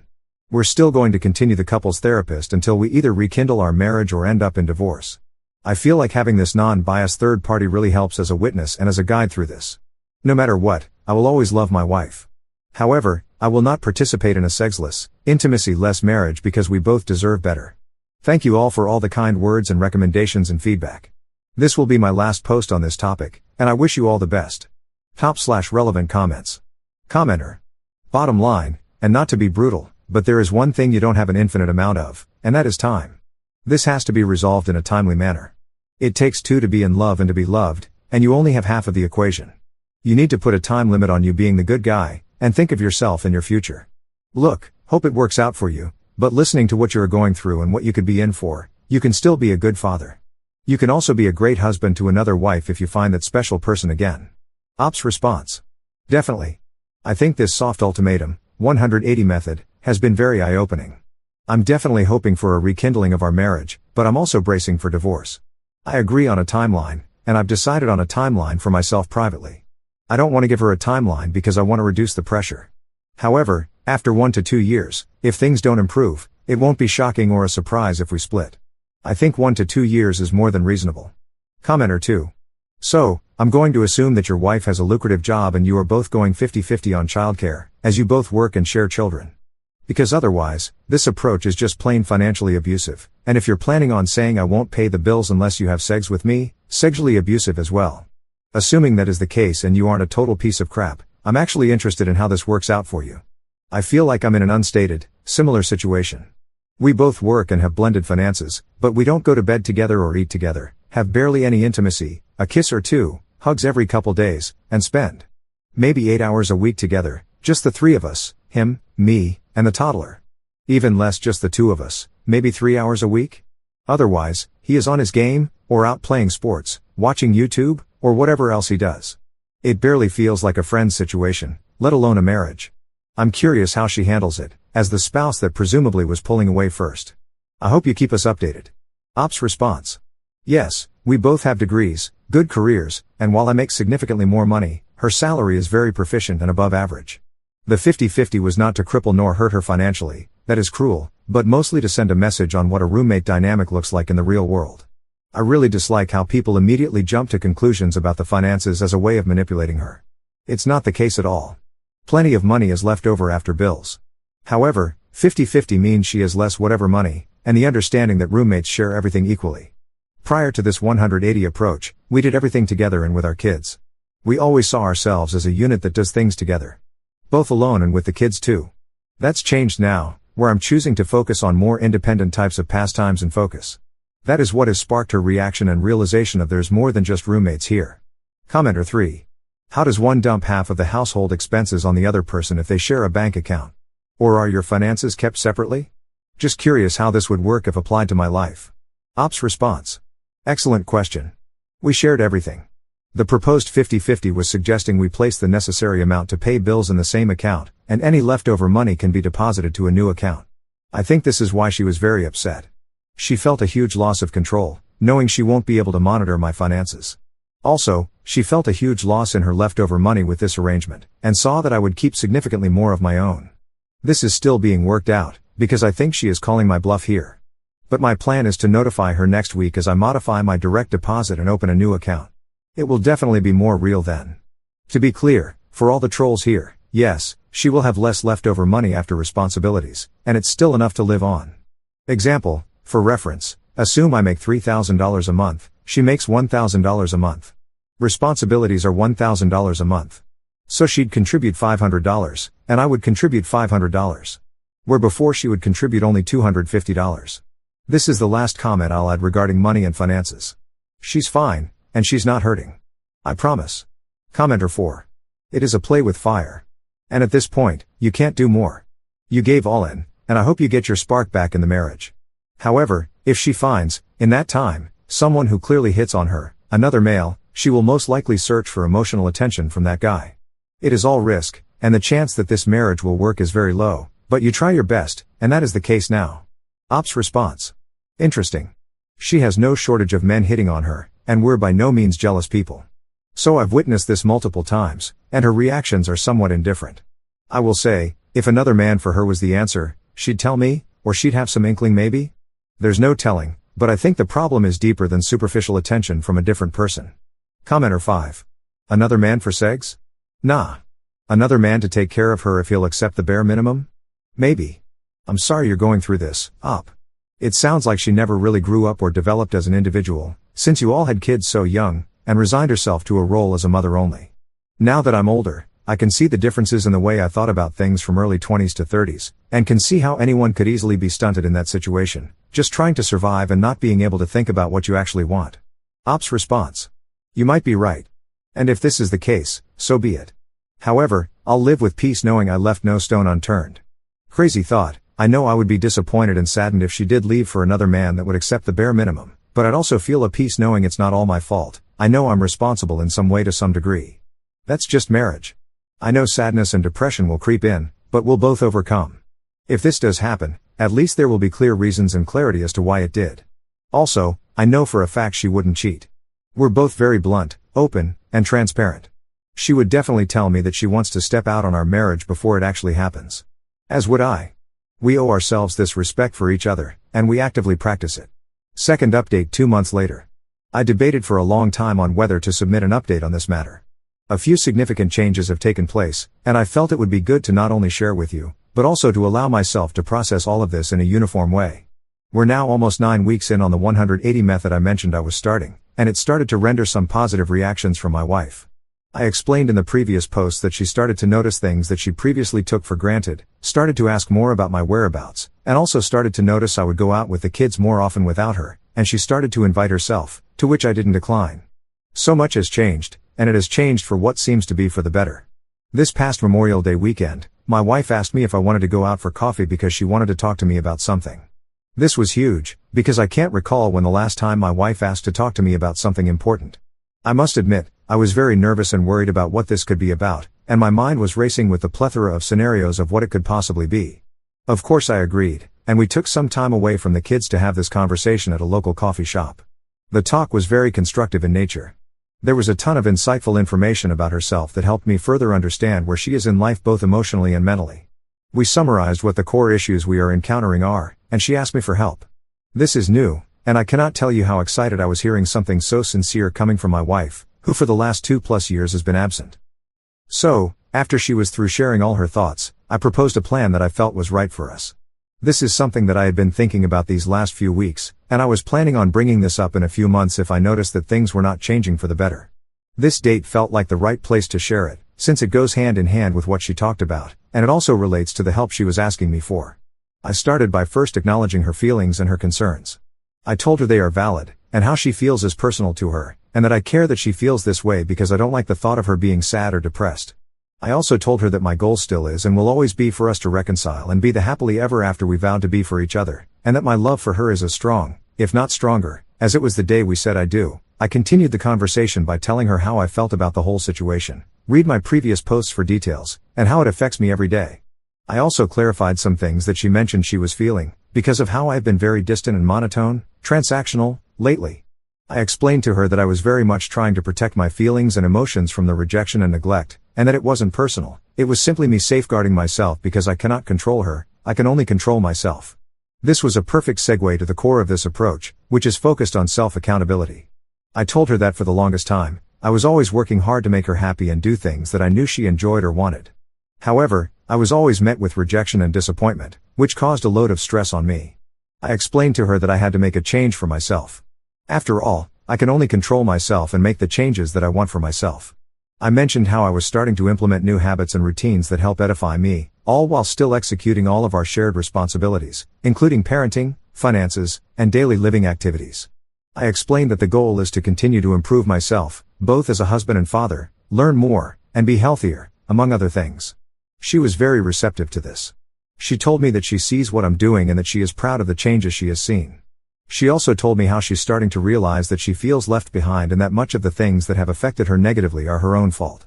Toward the end of the conversation, which was about 3 hours, there was a very high spirit of reconciliation in the room. I told her that my goal is to ultimately make this work. However, I was very clear that I was not going to live under the current circumstances. I told her that my heart wants her to be happy, even if it means elsewhere, and that I also deserve to be happy myself. I also explained that I do not want our children to grow up thinking this was okay or normal, because they deserve better as well. She told me she doesn't either. She told me she doesn't know what to do, to which I replied, let's set some clear goals, however, the goals will be for ourselves, not for each other. So, here is what we established: we are in charge of our own happiness. The key here is that she's not responsible for making me happy, and vice versa. We both need to seek what that personal plan looks like individually. Also, we're both encouraged to include each other in taking those steps if we want, but it is not required. We are in control of our own individual lives and our own journey. This means we're both responsible in finding the resources necessary to grow, change, and heal. We can definitely help one another when help is requested. However, unsolicited advice or help will not be rendered. We are responsible for communicating. This ensures nothing is left unsaid. If it was never brought up or discussed, it never happened. We're not mind readers, and we need to take ownership when we fail to communicate. Make a list of needs and wants. This gives us both clear direction about meeting each other's needs. This also gives us a choice as to what we want/choose to do, compromise on, or decline to do. This list also will not serve as a checklist for accountability. We made it clear we would not be bringing this list up for the purpose of arguing, and it was up to the other person to use the list as a tool for growth, transparency, or clarification. We concluded that it was up to us to decide if we will be happy doing these things for ourselves because we care, not to simply check a box. This was very important in order to establish long-term habits and not short-term band-aids, because you cannot make someone change or do something they don't believe is important. Established a deadline, Memorial Day 2025. At the end of the conversation, we concluded by setting Memorial Day 2025 as a hard stop to evaluate our lives and our progress. We agreed we would do this with the clear understanding that we will independently decide if we are happy here. If we determine we aren't happy, we will be getting a divorce. We would also both assume full responsibility for what happened should we get divorced. For example, if needs were not met, it would mean my partner chose not to meet them. This places full responsibility on each other in all areas. The whole process requires that if needs were not met, the next question should be, did we do everything to address this issue? If yes, then we will have a clear conscience of what transpired and know we left no stone unturned. If, however, we didn't do everything to address the issue, it will mean the issue was not important enough for you or you didn't care to meet those needs. This goes both ways in all areas, like everything else. We established that the main motivator for change should be ourselves, and that if we did that, we would in turn begin to see beneficial changes towards each other. The goal is to ensure that everything we are doing for one another to meet each other's needs is being done because we want to do it for our spouse, not because he or she asked. Instead, it was done because I know it makes him/her happy and I love seeing them happy. I felt it was important to mention to her that we are no longer required to do anything for each other. It is now more of an I want to do these things for each other. Ultimately, I felt the conversation was very positive and productive. Many tears were shed, and lots of hugging ensued. I know this doesn't mean or guarantee anything.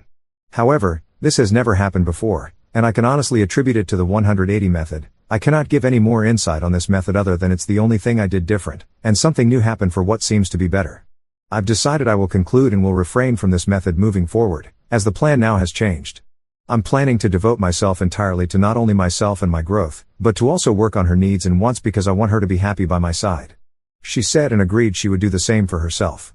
We agreed we would help and build each other wherever we request for it, and that we will be approaching this as a team. As of today, some of the biggest changes I have noticed are her commitment to therapy and mental health. She is taking some antidepressants that are helping her. She is also more confident and in a far better mood more frequently. We have started to explore more ways of intimacy in multiple areas, such as physical touch and words of affirmation. Sex is starting to make an appearance, which is exciting. Side note, sex was very awkward to start when you've been abstinent for so long. We've also started to work out together, which is great, and have lost weight, which is also very exciting. Overall, communication has improved, and I cannot wait to see where this leads. I hope this helps someone out there. I'm still very much interested in your feedback and thoughts on this. You all have been a huge help in giving me hope and insight into this tough journey. Trolls aside, many of you have really been instrumental in my journey both emotionally and mentally. I will not be providing any more updates until Memorial Day next year. I think it's now time to keep focusing on myself and start working on all the new opportunities that hopefully will arise with my wife. I wish you all the best in life and your relationships with those you love. Top/relevant comments. Commenter. My man. I'm so glad you didn't stick with that original plan of 180 for 11 months or whatever it was going to be. That just sounded absolutely miserable. And I'm thrilled at the way you both have built a plan to take some personal accountability. We all are responsible for our own happiness. It's good that you no longer feel beholden to try to make her happy, and that you both are free now to do kind things for each other from a place of support and desire, not obligation. Well done. That conversation sounds like it was a fantastic turning point, and I'm even more happy for you that you both are making positive changes, for yourselves. And if you can rebuild this relationship as a much stronger team, well, no one could ask for a better outcome. How much of this plan had you put together before the talk? Thanks so much for this update, it helps to restore my faith in humanity. Ops response. I had given a lot of thought to what I would do next. When the opportunity came up, it felt like it was the right place and time. I'm very hopeful, and thank you for the well wishes. I must admit, the 180 method for a year did sound daunting, but I was committed had this event not happened. Commenter. I admire your determination and dedication to your family. And it sounds like your thoughtfulness really paid off. I'm glad she opened the door to talk and that you were able to gain some healing from it, at least that's the assumption I'm making. Sounds like this was therapeutic and restorative for you both. Ops response.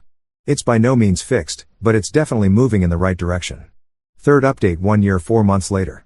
I realize this final post is far later than I anticipated, and I truly apologize for that. But such is life, and honestly, the timing now feels right. So much has transpired since my last post that it's hard to capture it all in words, but I'll do my best to be thorough and as succinct as possible. I know this is my final post on the matter, and I want to offer genuine insight and meaningful takeaways from this difficult journey we've been on for the past few years. Are we still married? Yes. Are we happy? Yes. Has it been easy? Absolutely not.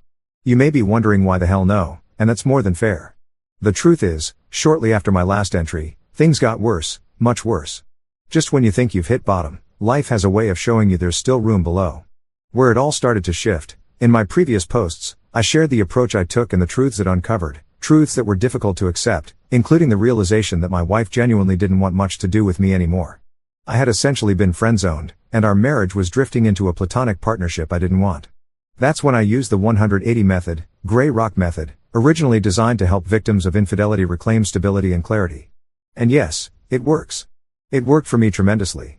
I've received a ton of hate for choosing this path, but everyone's situation is different. There is no one-size-fits-all in marriage recovery. I have zero regrets. It helped my wife recognize her own areas for growth, and it helped me rediscover mine. For years I believed I deserved the pain I was experiencing because of my flaws, but that's not true. We all have imperfections, but they don't strip us of our worth. During this time, I focused on rebuilding myself, my health, my joy, my identity outside the marriage. I've since lost over 23 pounds, ran a marathon, completed 2 Tough Mother challenges, developed a consistent exercise and mountain biking routine, started a business, read 6 books, joined a charity, and raised more than $52,000 for my children's school. People misunderstand the 180 method. It's not just about how you treat the spouse, it's about reclaiming you. Where we are now, the 180 method gave me the space to focus on myself and my kids while still remaining faithful and committed to the marriage. I gave my wife an ultimatum, see previous posts, and we mutually agreed on what we each needed to work on, along with a timeline. Was the timeline perfect? No. Were there hiccups? Constantly. That's the nature of relationships. You cannot remove the human element, our flaws, our emotions, our setbacks. This process came with relapses, depression, unrelated conflicts, insecurities, and the need for constant readjustment. This is where grace and adaptability became essential. Imagine practicing the 180 method, which can appear cold and distant, while simultaneously extending unexpected moments of grace. It surprised my wife, and it made a profound difference. It validated the effort we were both putting in and signaled that we were genuinely moving toward healing. One powerful shift was realizing that my wife reciprocated grace and vulnerability much more easily when she saw me practicing them. We began having deeper conversations, ones I didn't even realize we needed. Many of those issues were mine. I had to confront my struggle with emotional vulnerability. I grew up in a macho, stoic culture where men don't cry, and that mentality was silently damaging our marriage. As I worked through that, I learned that allowing myself to be vulnerable didn't make me weak. It made me accessible. And in turn, it allowed my wife to reach parts of me and care for me in ways I had never truly experienced.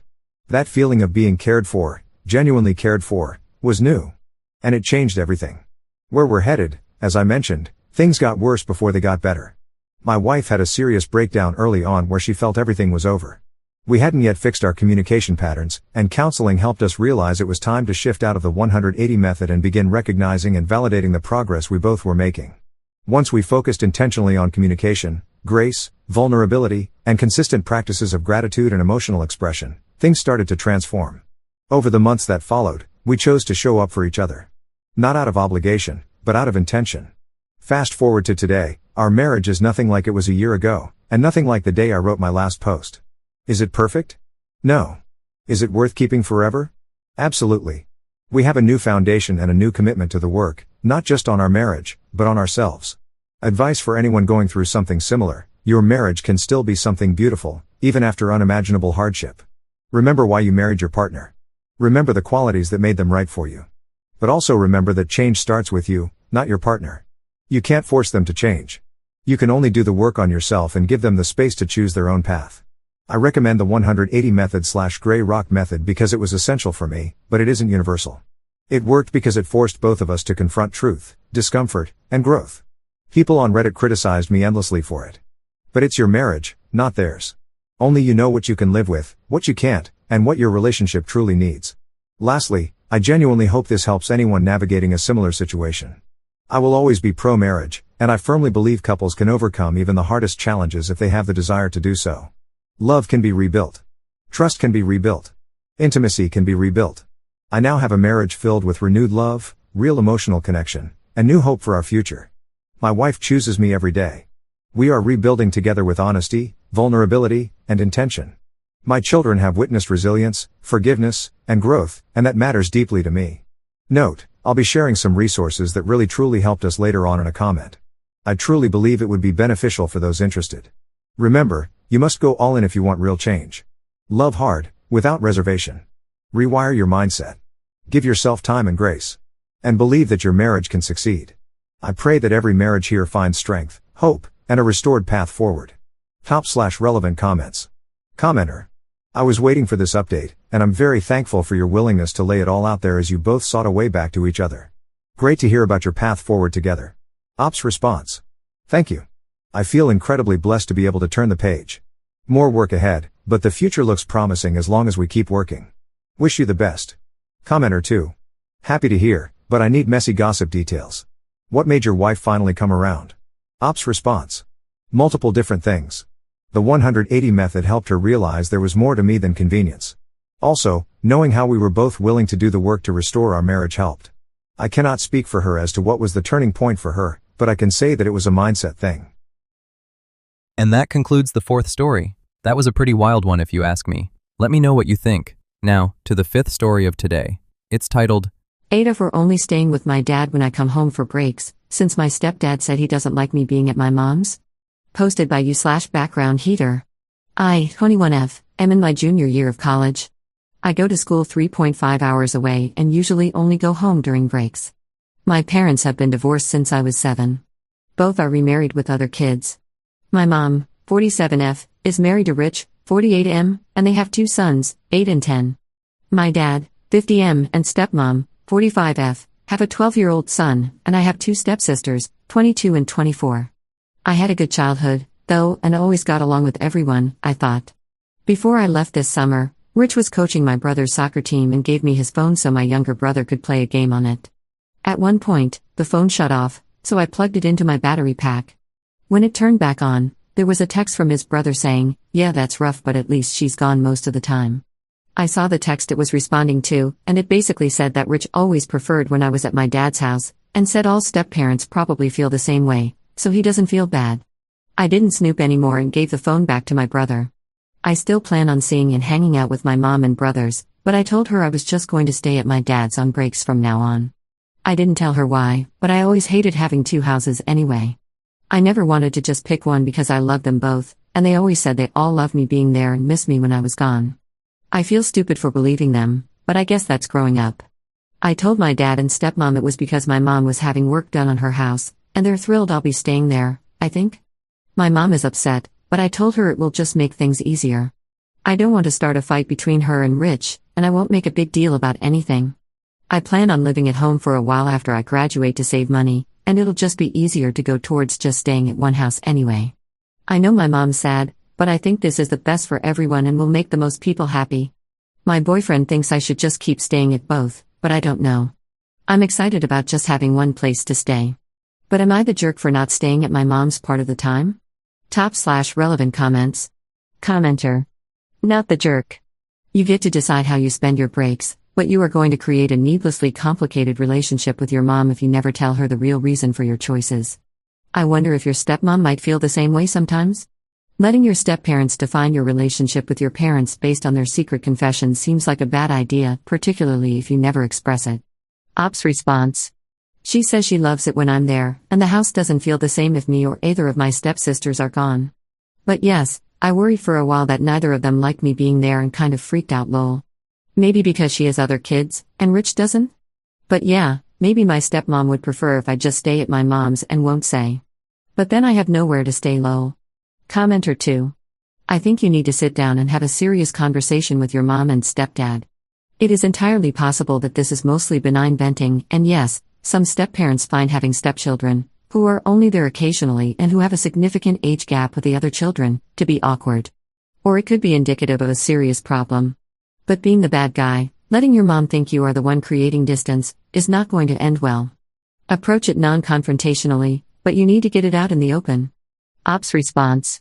I just feel like telling my mom would either cause issues in her marriage, which I don't want, or she might agree like someone else says, and I don't think I would like to know if she agrees with Rich about this, to be honest. Commenter 3. What a hard situation, and you should only stay where you feel most comfortable.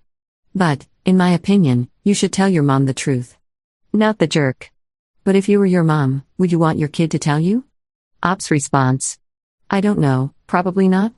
Someone else mentioned my mom might actually agree with Rich and prefer when I'm not there, so I don't want to ask her because if I found that out, I'd be upset.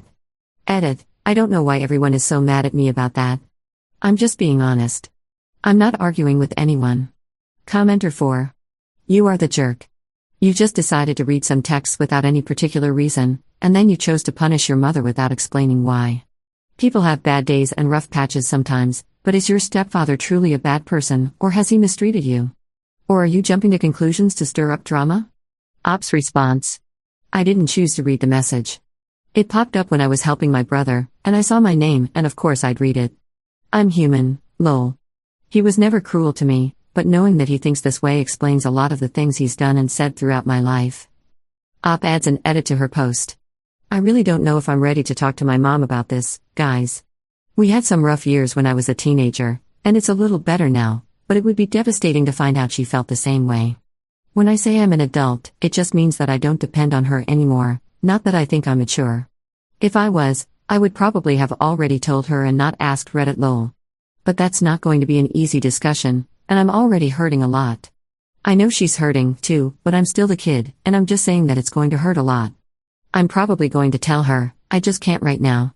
I'm sorry. Update 6 days later.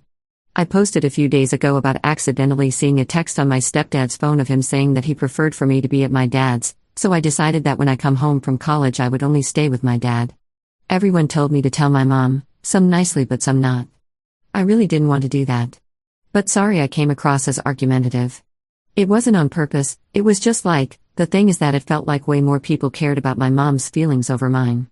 And I get it, I've always done that too, but I've been working on it. But I took all of your advice and talked to my mom. I wish I hadn't. She had called me a few times about Thanksgiving and the plan, and then was telling me I should just stay with them. So I told her that I just felt like Rich doesn't love it when I'm there. I didn't tell her about the text. I just knew she'd yell at me and accuse me of snooping, even though I absolutely didn't. I just said I got the feeling that things were easier for them when I stayed at my dad's. She told me that of course it was easier when I wasn't there. It's hard having someone who only lives with you part of the time because it's harder to bond and plan around, and messes up routines. She said it really nonchalantly, like of course it's cold in the winter. I wish she had just left it at that, but then she was saying that I'm too much like my dad and reminded them too much of him. That hurt because my dad has said something similar before, so it's like I can't make anyone happy. She told me that I'm an adult now and should have already realized these things, but that she still loves me and wants me there. But these things are complicated, and she didn't like feeling as if I preferred or picked my dad over her. I got mad. I felt like she was just defending her stupid husband, trying to force me out of their lives and not listening to me. She told me that she defends me to Rich all the time, because blended families are just complicated. I told her I was going to still stay at my dad's then, so she wouldn't have to keep dealing with all that. But she basically insinuated my dad and stepmom probably felt the same way. That hurt a lot, and I hung up on her after asking her to have my back for once in my freaking life. I think I just knew deep down that she felt this way, so I wish I hadn't talked to her about it. I just feel so bad. I wish I had just kept my mouth shut and done my original plan, which was to tell her that my stepsister had asked me to help her with her baby and that's why I was staying there, but I had to make it all worse. I guess she told Rich because he ended up calling me. I didn't answer, but he left a voicemail and apologized. He said he was sorry if anything he did or said made me think that he didn't want me around. He didn't intend for that.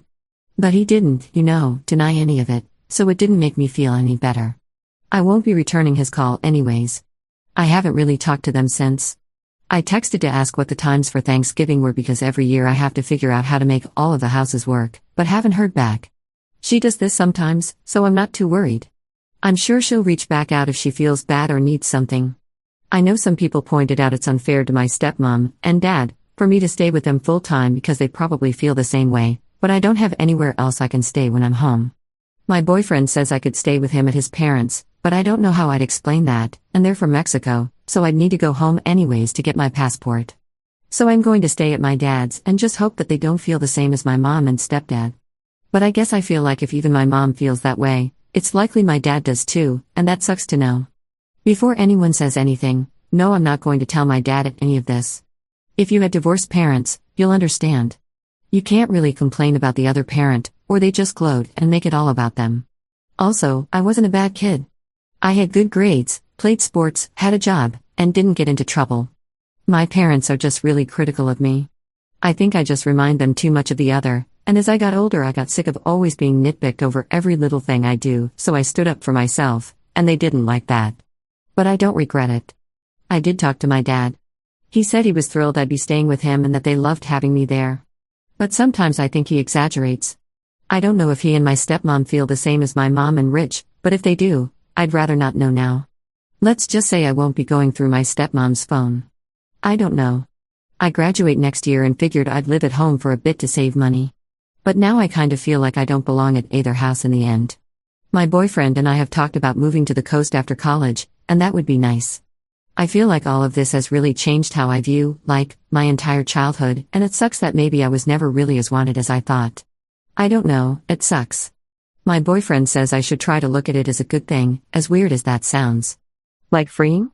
I always felt like I owed a lot to my parents and needed to make them happy, but maybe I don't, and I guess that is kind of freeing. My boyfriend also told my friend he was going to propose in the spring, which is exciting. I am in no hurry though. We've been together for years, but I never wanted to be married before I was 25. But with everything going on, who knows? /relevant comments. Commenter. I'd text message Rich and say you accidentally saw the messages he wrote to his brother. You're not going home. I think you assume a lot without actually knowing, and that is part of the problem. You have also told your mom that you assume she doesn't want you, not that you have actual physical proof from her husband that you're not wanted. You are acting like you are the problem here, and being treated like it. I feel as if I am not welcome, isn't the same as I've seen evidence your husband doesn't want me there. Similar with Dad. Honest conversation. If it transpires that he'd rather not have you there, then make other plans. Work the holidays at uni. Go on holiday. Have a Friendsgiving. Better than being unwanted. Find your own peace. Ops response. Yeah, I told her I assumed, and then she freaking confirmed it. What am I supposed to do with that? I didn't have to even say that I had proof. They just admitted it. I won't be able to handle it if my dad tells me the same thing. Commenter 2. Your dad and stepmom do not feel the same way. Your mom is projecting because she knows she and her husband are jerks. You need to have the conversation with your father. Commenter 3. This right here is the answer. She is projecting, just like if you're with a guy who constantly accuses you of cheating. He's probably the one cheating, or girl as it were. They don't want you around, and they're trying to make you feel like nobody wants you around because then it's easier on them. You, inside, knew that your mom already felt like this, and I know it hurts, but it's for the best that you know exactly how she feels. I wouldn't even suggest going to Thanksgiving with her this year. It's going to be really hard to hear that sometimes parents aren't good people. And you're still rather young, so you're still learning this. It's clear she said something to Rich, however, or he wouldn't have called. I'm pretty certain he knows that you saw the messages on his phone and just doesn't want to outright bring it up. Best wishes. Second update 10 days later. I'm 21F and in my junior year of college. My parents are divorced, and I recently had a falling out with my mom and stepdad, so I have only been staying at my dad's when I go home. The falling out was basically because I found out that my mom and stepdad thought it was easier and less stressful when I wasn't there or was at my dad's, so I'm just giving them what they want. At my dad's are dad, 50M, stepmom Dana, 45F, her daughters Callie, 24F, and Sienna, 22F, Sienna's son Aaron, and my 12-year-old half-brother Sam. Maybe, almost certainly, it doesn't matter, but the house was the one I was born and raised in, and my room there has literally always been my room. It's a 5-bedroom house, and all of us have our own room. Sienna shares with Aaron. I went back this week and had asked to talk to Dana. She took me to lunch, and when we got there, she admitted she had wanted to talk to me, too. Aaron turns 3 soon, and she thinks it would be good for him to have his own room. Since I'm going to be spending half my Christmas break with my boyfriend and his family, she thought it would be sweet to surprise him on Christmas morning with his own room. Which, yes, will be adorable. She said that when I came back in town for whatever, Sienna would share a room with Callie so I would still have my own space. I know I should say of course. Let me help you decorate. And I don't know why I just can't. Like, I am 21, go to school, and only come back for breaks and summers. Of course the kiddo living there all the time should have his own room. Plus, I haven't told them this, but I accepted an internship in the same city as my boyfriend's internship this summer, so I won't be coming home. I don't need a shrine to myself at my dad's house when it could go to better use. And my room is kinda the best room. It has 2 windows and is slightly bigger than the others. And she doesn't know about my falling out with my mom because I haven't told anyone on that side. Also, I might not even move back to my hometown if I get a job where my internship is. But, and I know this is so selfish, I go home randomly, like decide the day before, and even if Sienna actually is fine sharing with Callie, I'd feel like I couldn't just pop home whenever I want. She'd need notice. I was planning on bringing my boyfriend down more since we're getting pretty serious, and I don't think I could do that if I was staying in her room. And I know if I wasn't fighting with my mom, it wouldn't even be an issue because I could just stay there. So that's kind of on me. So I didn't really give an answer. I know if I said something, my dad would stop it. He was saying last night that Callie and Sienna could share a room full time, and there's no point in me moving my stuff. Dana didn't really say anything, but I don't think she agrees with him. I think there's an unspoken understanding that my parents are paying all of my rent and tuition while I'm in school. I work in summers and holidays, but not when I'm in school, and that's just fun money. So it's like they're paying for me to have my own room still lol. And Sienna and my dad used to not get along great. Callie was happy for him to be in their lives, but their dad is kinda a piece of crap, and I think anytime my dad did anything for them, Sienna wanted her dad to be doing it. But it's gotten a lot better since she had Sam. My dad helped her a lot in dealing with her jerk ex, and her own dad basically never calls, and they have ended up mending things. So I kind of feel like my dad's shown me I should help family even if you're not a huge fan, and I should do so, too. I'm not asking if I am the jerk, because I know I am. I have a job at home on holidays, and all my coworkers think I should let him have it. My best friend said that it would be the nice thing to do. Obviously, my dad's side is for it. The only person who hasn't said I should is my boyfriend, but it might just be because he's taking my side lol. Sienna and I used to fight all the time, just like we were the same age and pretty different, and I was always jealous she got to spend more time with my dad. And it's been better. But not great. She goes to the same bar as my mom, and I guess told her about it since she doesn't know we're fighting. But now my mom's been texting me like, See, you'll need to stay with us anyways, so stop being a brat. Sorry I'm rambling. I only get to see my therapist once a month and won't be able to again until December 17th lol. And I'm trying not to annoy all of my friends with my drama. I know I can get annoying and don't want to burn them out. Top/relevant comments. Commenter. Tell your dad and stepmom about the falling out.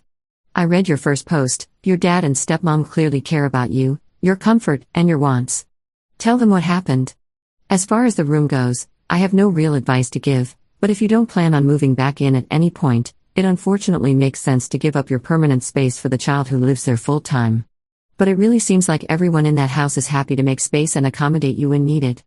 Ops response. No, it's only once a month and books up. I know it's probably the right thing to do, but also it feels like now I can't move back after school. I don't know how to explain it. Like I'm really on my own now. Commenter 2. If you are planning on bringing your boyfriend around more, I think the most courteous thing to do for everyone involved would be to give the kid your old room and get a hotel with your fun money. You can still go home anytime you want, have your own space, and not feel like you're inconveniencing anyone ever that way. Ops response. I'm not going to lie. I don't know how often I'd come home if I had to book a hotel room every time I came back. I'd probably stay at my mom's before that lol. Commenter 2. Do you see yourself patching things up with her or keeping up no contact? I think if you weigh those options, it might help you make a decision as well. Ops response. I mean, she asked me to get a drink with her last night and I had a bit too much lol. So I spent the night there. So that was annoying, but I got the documents I needed lamau. But I just don't feel comfortable staying there for a long period of time anymore. Third update 3 days later. Holy snow. I had a bunch I wanted to do today and am stuck inside. It's fine, but disappointing. I've had a really bad week. I went home this week for Thanksgiving and wanted to talk to my stepmom. Instead, before I could talk, she ended up asking me if it was okay for me to give up my room for my stepsister Sienna, 22F's son Aaron, who's about to turn 3. Since both my stepsisters, I have another who's 24, and my 12-year-old half-brother also live there and it's only 5 bedrooms, and since I'm only there sometimes, it makes sense. But it was not a good time, and I tried for a few days to try to tell them no, and even told my dad what was going on with my mom. But it was like the decision had already been made, and they just wanted my buy-in. And maybe for me to clean out my room. On Thanksgiving, my stepmom outed me to my dad about how I started taking Wellbutrin recently. My mom and dad are both doctors, but they're surgeons and not psychiatrists, and I hate it when they know my medical business anyways. I don't know how my stepmom even found out. So I ended up taking all of my stuff I care about and leaving early the day after Thanksgiving. I'm back at my apartment where I go to school. It's lonely and snowing, but my boyfriend, 26M, changed his flight so he could come back to town sooner when he found out. I hope he's not delayed, but I'm sure he will be, and I feel bad. I told both my parents I'm not going home for Christmas. I have nowhere to stay despite my mom saying I should just stay with her. I don't want to. I was only going to spend 1 week with my boyfriend's family, but they said I could stay the whole time, so I will. I hope I'm not an imposition, but I'll be helping out as much as I can. So I don't know. I haven't even told them that I got an internship this summer in New York. It was an incredibly competitive one, and all of my friends and their parents know, and that was nice telling them. But I know when I tell my parents, they're going to be mad they found out last, so I keep putting it off. So yeah, here I am stuck in the snow waiting for people to come back into town because my parents suck. Maybe I'll make a snowman friend lol. If anyone knows the best season of 90 Day Fiancé for me to binge on HBO today, I'd appreciate it. Please don't tell me to go to therapy. I already am, and it's just whatever. Top/relevant comments. Commenter. I'm very concerned with how your stepmom found out about your Wellbutrin. Who knew about that? Is there a chance she looked up your medical records? And I'm sorry, please know that your personal worth has nothing to do with your family of origin.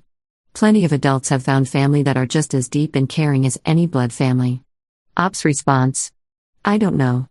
I'm on her insurance, but I got it from the student health center and used a local pharmacy, so it's not on my chart or in the system for their pharmacy. Commenter 2. Did you have it with you when you visited? If yes, were there opportunities she could have gone through your stuff? Ops response. Sure, but I doubt it. Commenter 3. Well, since she couldn't see your medical info, face it, she went through your stuff. You need to talk to your dad about them kicking you out. Ask him if that was his decision as well. So, your dad can support her also adult daughters and grandkids and say "Fayu" to his daughter. Also, ask him how she knew about your meds. Yes, she kicked you out. That's basically what she did. So a 3-year-old could have his own room, right? 3-year-olds generally don't like sleeping alone. And her single mother daughter gets a free pass. Bet 3-year-old's mom is getting knocked up again. At least after you talk to your dad, you'll know where you stand. If he caves to her, I'm sorry. I know you said you're on her stepmother insurance. Is there anything else you rely on them for? Time to gray rock and cut down on contact. Sounds like you could use a different therapist as well. These people suck. Hope your boyfriend got in okay. Fourth update 1 month 2 weeks later. Happy New Year everyone. Thanks for all of your advice and everything on the issues with my parents. I know it's all been a little complicated, but I am so happy now. I'm engaged. I obviously didn't go home for the holidays. After our last exam, my boyfriend, I'll call him Gabe, and I flew to SoCal where his parents live and stayed with them for a few days. My dad came out for a few days, just him, so that was nice. I got a lot of gossip on my stepsisters, so that was fun. Oh. And I got another win. I was pretty angry about my room at my dad's and my stepsister taking it for her son, and all I could think about was how my brother, half-brother, is 12 and in the smallest room. Why should a toddler have the biggest? So I kind of made a whole stink about it with my dad and his mom.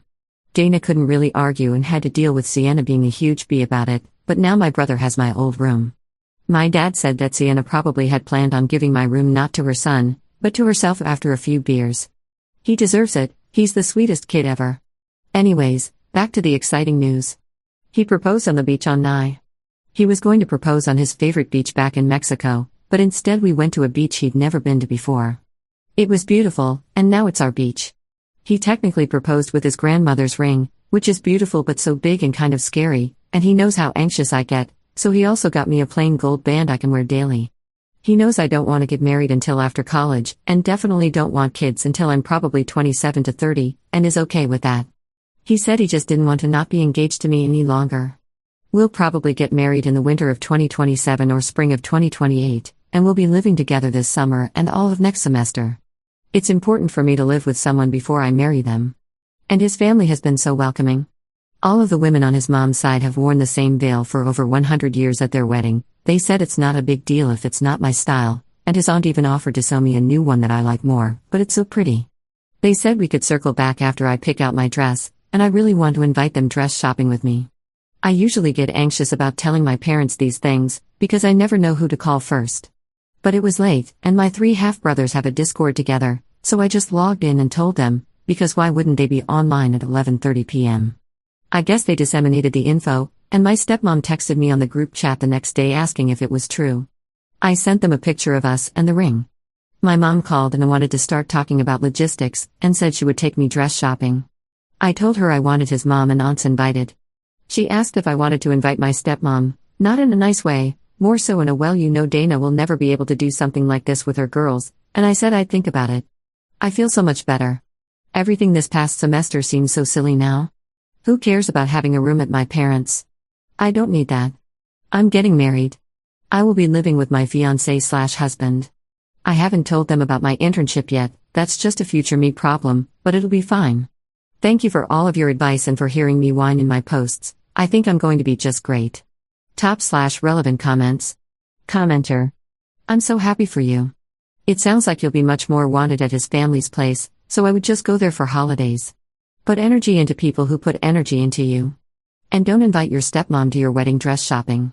She has 2 daughters, she can do it with them. I personally don't think she deserves to be there for it, given how she's treated you and bulldozed over your feelings. And do the wedding dress shopping near you or your fiancé's family. Your mom can travel if she wants to attend. There are 2 of your fiancé's family coming, so it makes more sense. Ops response. I want to go shopping in New York when I'm there this summer for sure. I probably won't invite Dana. My stepsisters probably won't have a big wedding like I'll have, but I'm sure she can take them one day. Commenter 2. I'm sorry to barge in here, but I am confused. In your past posts, you made your mom out to be a really bad parent, especially after agreeing with her piece of crap husband. On the other hand, it seemed like Dana was much more accepting and supportive of you. I get it that maybe you are pissed about this whole room thing, and it pissed me off too, but it's still clear that Dana cared about you, while your stepfather straight up said he doesn't like you coming. To me, it's wild that your mom acts now like all is good and makes mean comments about your stepmom, and you go along with it. If anything, Dana deserves your invite more than your mother. It kinda seems like you want to punish her for the room situation. I get it was handled the wrong way, but come on. If you don't mind, I would like to hear your thoughts on this, because I feel confused a bit now, and I am not sure if I am missing something, or was the room really such a big deal, or what it is. Op's response. I guess my mom is still my mom. She still insists I have a room at her house, and I am always welcome there. Meanwhile, Dana schemed to give my room to her grandson so that her daughter would stop bothering her. I feel like that was the line in the sand. I probably would have invited her and included her in everything before that, but after her little antics with my room, she is just my dad's wife now. Commenter 2. I understand. But by your own account, 1, stepmother was helpful to you and treated you well. 2, your mom agrees with her husband about how it's hard to connect with you and all. 3, stepmother asked you about the room while not knowing the situation with your mom. 4, her asking about your room actually makes sense, and you admitted that too, because you will be less and less there. I think your anger, if we can call it that, towards stepmother is misplaced and is only there because of the situation with your mom and stepfather. Stepfather, who straight up said he doesn't like having you there. Your stepmother, while not knowing this, still says she wants you to come and that your stepsister will move for the time of your visits. What I am saying is, your mom and stepfather are cruel. Your stepmother is still good to you and is trying to accommodate you. And stepmother's request actually makes sense. Even if it's for the childish reason of not having to listen to the bitching of your stepsister. Honestly, I'm not sure if stepmother isn't more of a mom to you than your actual mom. Anyways, thank you for your reply and clarification. I understand how you might feel, even though I disagree with you to some extent. Have a great rest of the day. Op's response. But Dana also outed me for taking antidepressants and disregarded my protests about losing my room, even when I told her the reason. It's clear that she thinks her girls and grandson need to be prioritized over me. While my mom has said, in front of him, that my stepdad's opinion doesn't matter, and I should come home whenever I want. I told her since I'm engaged now we probably get a hotel when we come home, and she's offered to pay for them, but reiterated we can stay at her house. Dana has just shown her ass and her true feelings about me, and ruined our relationship beyond fixing. And that concludes the 5th story. That was a pretty wild one if you ask me. Let me know what you think. Now, to the 6th story of today. It's titled, My fiancé has an extremely weird relationship with his female best friend and she is now set to be his best man, and I'm unsure whether I'm overreacting or ignoring serious red flags as we plan our wedding. Posted by you/Nathalipita. Hi, I don't know how to approach the subject so that it doesn't sound like a rant.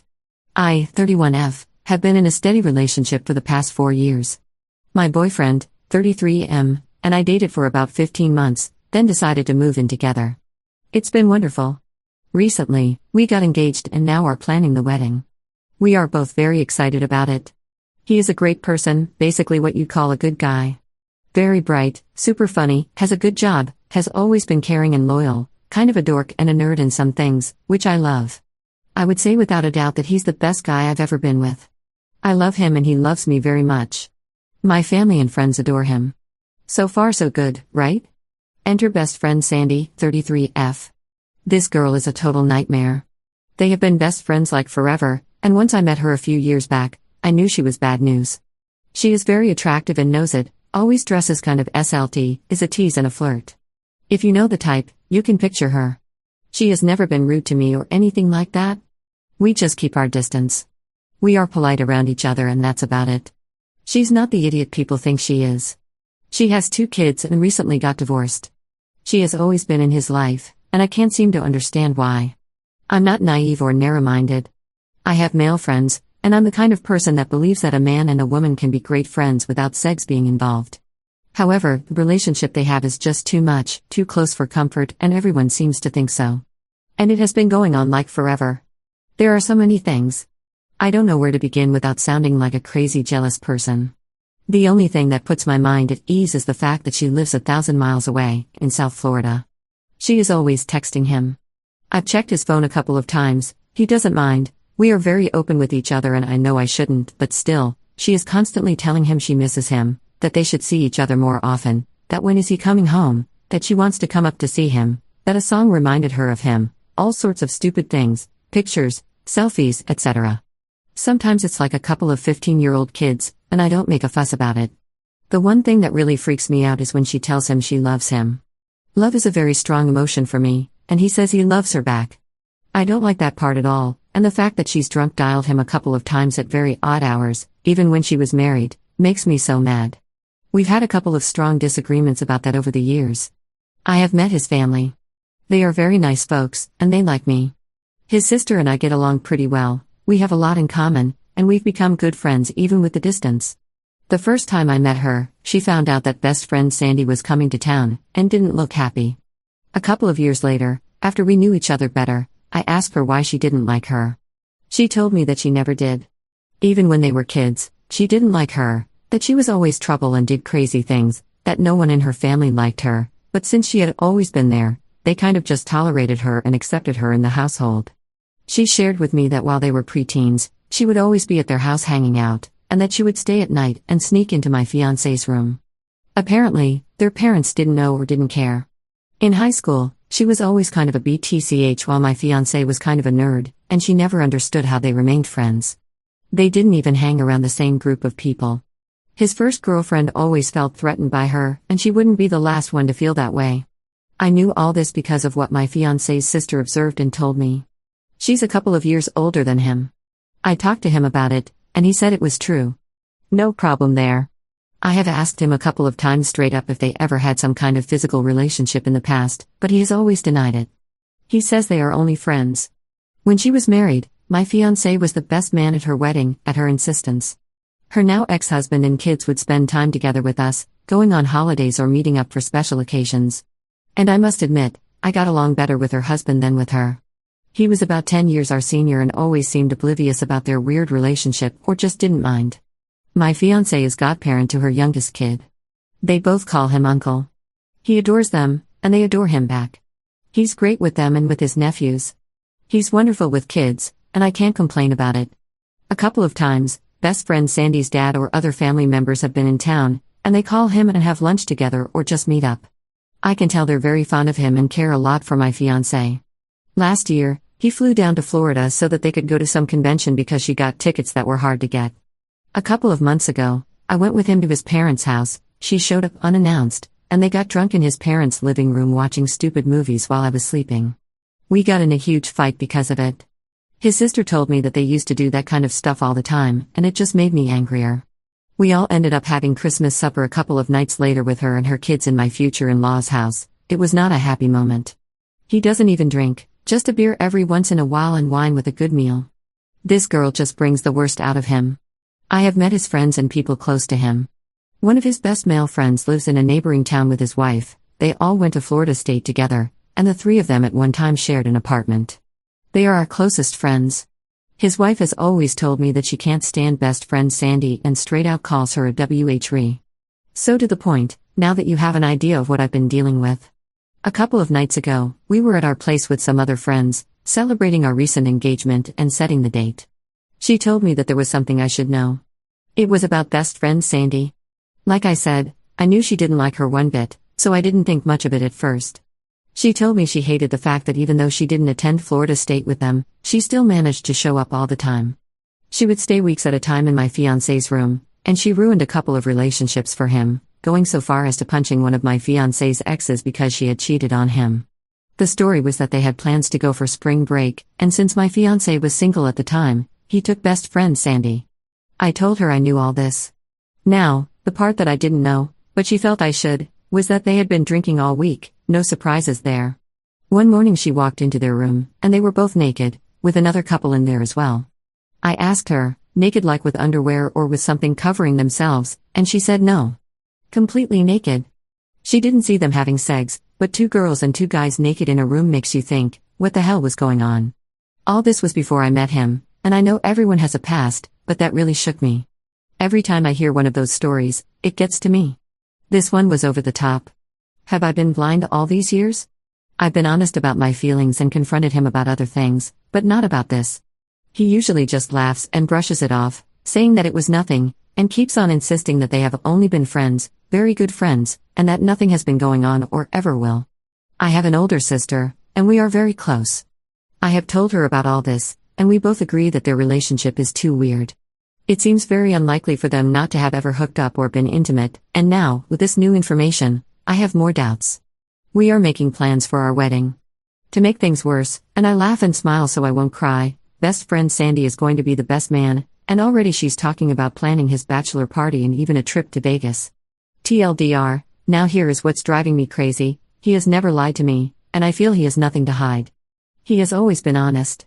When I question him about anything, is he lying about this? Just so I won't get paranoid all the time, my sister says that I should make him stop being friends with her after we get married. But on the other hand, I know him, and I know she's important for him in his life. He has told me on numerous occasions that he's never wanted a relationship with her other than friendship, and that he wants to spend his life with me. Am I being crazy, paranoid, jealous, and insecure? Is it possible for two people to have that kind of weird friendship? Or am I right to feel that way? What should I do? /relevant comments. Commenter. Bottom line, this type of relationship wouldn't sit well with me. You can't be married to one person and telling someone else how much you love them. There need to be boundaries. You need to talk with your fiancé about setting some. Crap is changing, you're getting married. Commenter 2. Sandy sounds rather wild, but I don't see anything that would indicate she's any kind of threat. Your fiancé has had practically his entire life to get with her if that's what he wanted, and he hasn't. She has likewise had the same opportunity and hasn't. I don't see them suddenly discovering a hidden passion and desperation for each other at this late date. My sister says that I should make him stop being friends with her after we get married. Your sister has some interesting idea about what marriage is and is not. Want to know what marriage is not? It's not ownership. And it does not suddenly grant you the right to tell your husband who he can and cannot be friends with. You simply don't have that right, not even as a wife. You especially don't get to tell him he has to cut off a friendship with the mother of his godchildren. That's really not okay. What you can do is discuss any concerns you have with him, and set some boundaries, together, regarding his interactions with her.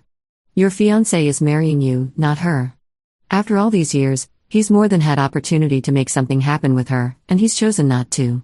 Instead, he's chosen you as the woman he wants to spend his life with. She's not a threat. And if you let your jealousy or insecurities rule the day when it comes to her, you're going to end up damaging your own relationship over nothing. That would be a damn shame. Commenter 3. Sandy is bad news, and she'll always be part of your man's life. You'll never change it because that's what Sandy wants. She locked it in when she made your man her son's godfather. Your man is emotionally committed and involved with this woman and her life, and the life of her children. I think that means much more than maybe a drunken hookup with a very attractive friend somewhere in the past. It sounds like your guy is honorable, so I doubt he's hit it again, but sex isn't the thing. He's in a serious emotional relationship with another woman. You can't ask him to change his behavior or his relationship with her. You can try, but he'll never shake free of Sandy. He'll just try to hide it and resent you. If things with Sandy change, he'll have to want to make the change. So, how do you feel about Sandy coming along for the ride? If it's not what you want, just end it with him and tell him why. No yelling, no screaming, no crying, just the facts. If he gets upset because you are doing this now after you are engaged, just tell him that getting engaged snapped everything into focus. It does that sometimes. If you do break up with him, whatever you say, do not talk bad about Sandy. Don't say that she's manipulative or a user or anything like that. Just say that he's in a serious and committed emotional relationship with another woman, her family, and her children, and that relationship predates your relationship with him. Tell him you aren't interested in being in a three-way emotional relationship. It's obvious how much Sandy means to him, becoming godfather to her son, so you can't ask him to change or cut Sandy out of his life. The reason you don't want to say anything bad about her is you want to set the stage for your man to tell you how it really is with Sandy. The last thing you should say is, "So even though it's killing me, I know I can't share you emotionally with another woman. I don't see any other option for us moving forward." Then ask him, "Unless you can see a path forward that I can't." Now he'll tell you how he sees you and Sandy fitting into his life. Update 1 month later. Hi, thank you all for your comments and advice, some of them were really helpful. I just wish I had paid more attention to them instead of blindly rushing into things. I confronted my fiancé, calmly, one night while we were out for dinner. I told him I didn't want Sandy to be the best man at our wedding. I didn't want her to plan his bachelor party, and most important, I didn't want her in our life anymore. Of course, he could still keep in touch with his godson, but to limit all contact to that. It didn't go well. At first, he thought I was joking. When I told him I wasn't, he said he couldn't believe it. He told me that he had always been truthful and honest with me from day one and that he never lied about their friendship, tried to hide it, or downplay it. He said he couldn't understand, after all this time, why I was bringing it up now. We argued some more. It didn't get heated, just an argument. We left it like that, agreeing to nothing. The next day, I asked him what he thought about the conversation we had the night before. He said I was overreacting, that he couldn't understand why I was being so obtuse about it. I told him things were going to change, that we were getting married. He told me things shouldn't change. Especially since we had been living together for some years and happily, he added. It kept on going back and forth for a while. He basically dismissed it and said I wasn't thinking straight. He jokingly called me a bridezilla. That really made me mad. A couple of days later, I gave him an ultimatum. I told him I didn't want Sandy as the best man, and I didn't want her in our lives anymore. My now ex-fiancé has always been a calm person. I, on the other hand, have been more emotional and impulsive. He told me to think about what I was asking him. She wasn't part of our life, she was part of his life, and that indeed, sometimes lines had been crossed. Even though he didn't see it that way, he respected my point of view. However, he was willing to make some changes, no bachelor party, and would try to ease down on the contact. But that was it. He said he wasn't changing her as best man. She was his best friend, had always been, and that nothing I or anyone could say or do would change that fact. He said that I knew him and that he wasn't a kid who reacted the way I did. He pointed out that I knew he was a reasonable and understanding guy, but that it was unfair to put him in this situation. He said that I was emotional and to reconsider, and give it a couple of days to cool off. I yelled at him and told him to choose. He didn't say anything. He slept on the couch. We didn't speak for about 2 days. It was the weekend, and he told me he wanted to talk to me. I agreed. He asked me what my thoughts were. I told him I hadn't changed my mind.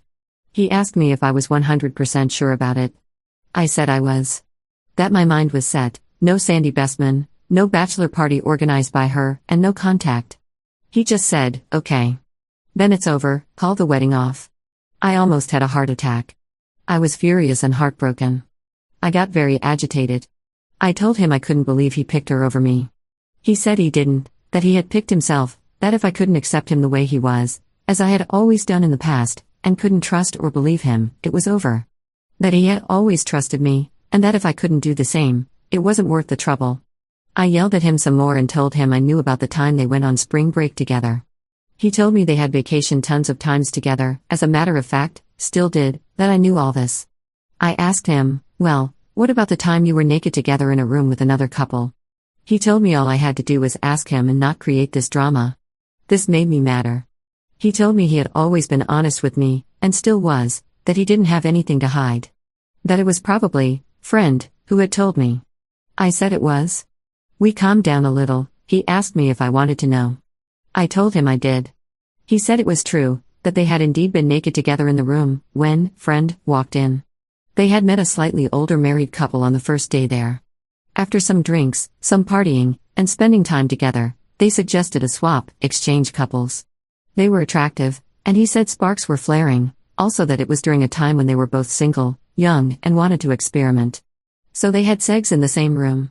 I told him so you had an orgy. He said no, that it wasn't an orgy. He had sex with the girl and Sandy with the guy, but that him and Sandy never had sex. I told him so you expect me to believe you were naked with her in the same room, in the same bed while she had sex with this strange guy and you had with his wife and you two didn't do it. He said exactly. I told him I didn't believe him. He said that was on me, it was the truth, he had no reason to lie about it. He had never lied to me before and wasn't about to. And also that this had happened over 10 years ago, before I met him, and that whatever had happened it didn't matter because it was the past. I told him I wanted him out. He said he would leave the next day. Before he left he told me he loved me and that I was wrong and making a mistake. He told me that I knew him and that if he walked out the door I would never see him again. I wished him well and that I wasn't changing my mind, that he had chosen her and that he was a liar. He told me to keep everything and that he would come when I was at work for his things. I haven't seen him since. Those first days were bad, I felt terrible. I spoke with my sister and she said I had screwed up, big time. Now she tells me.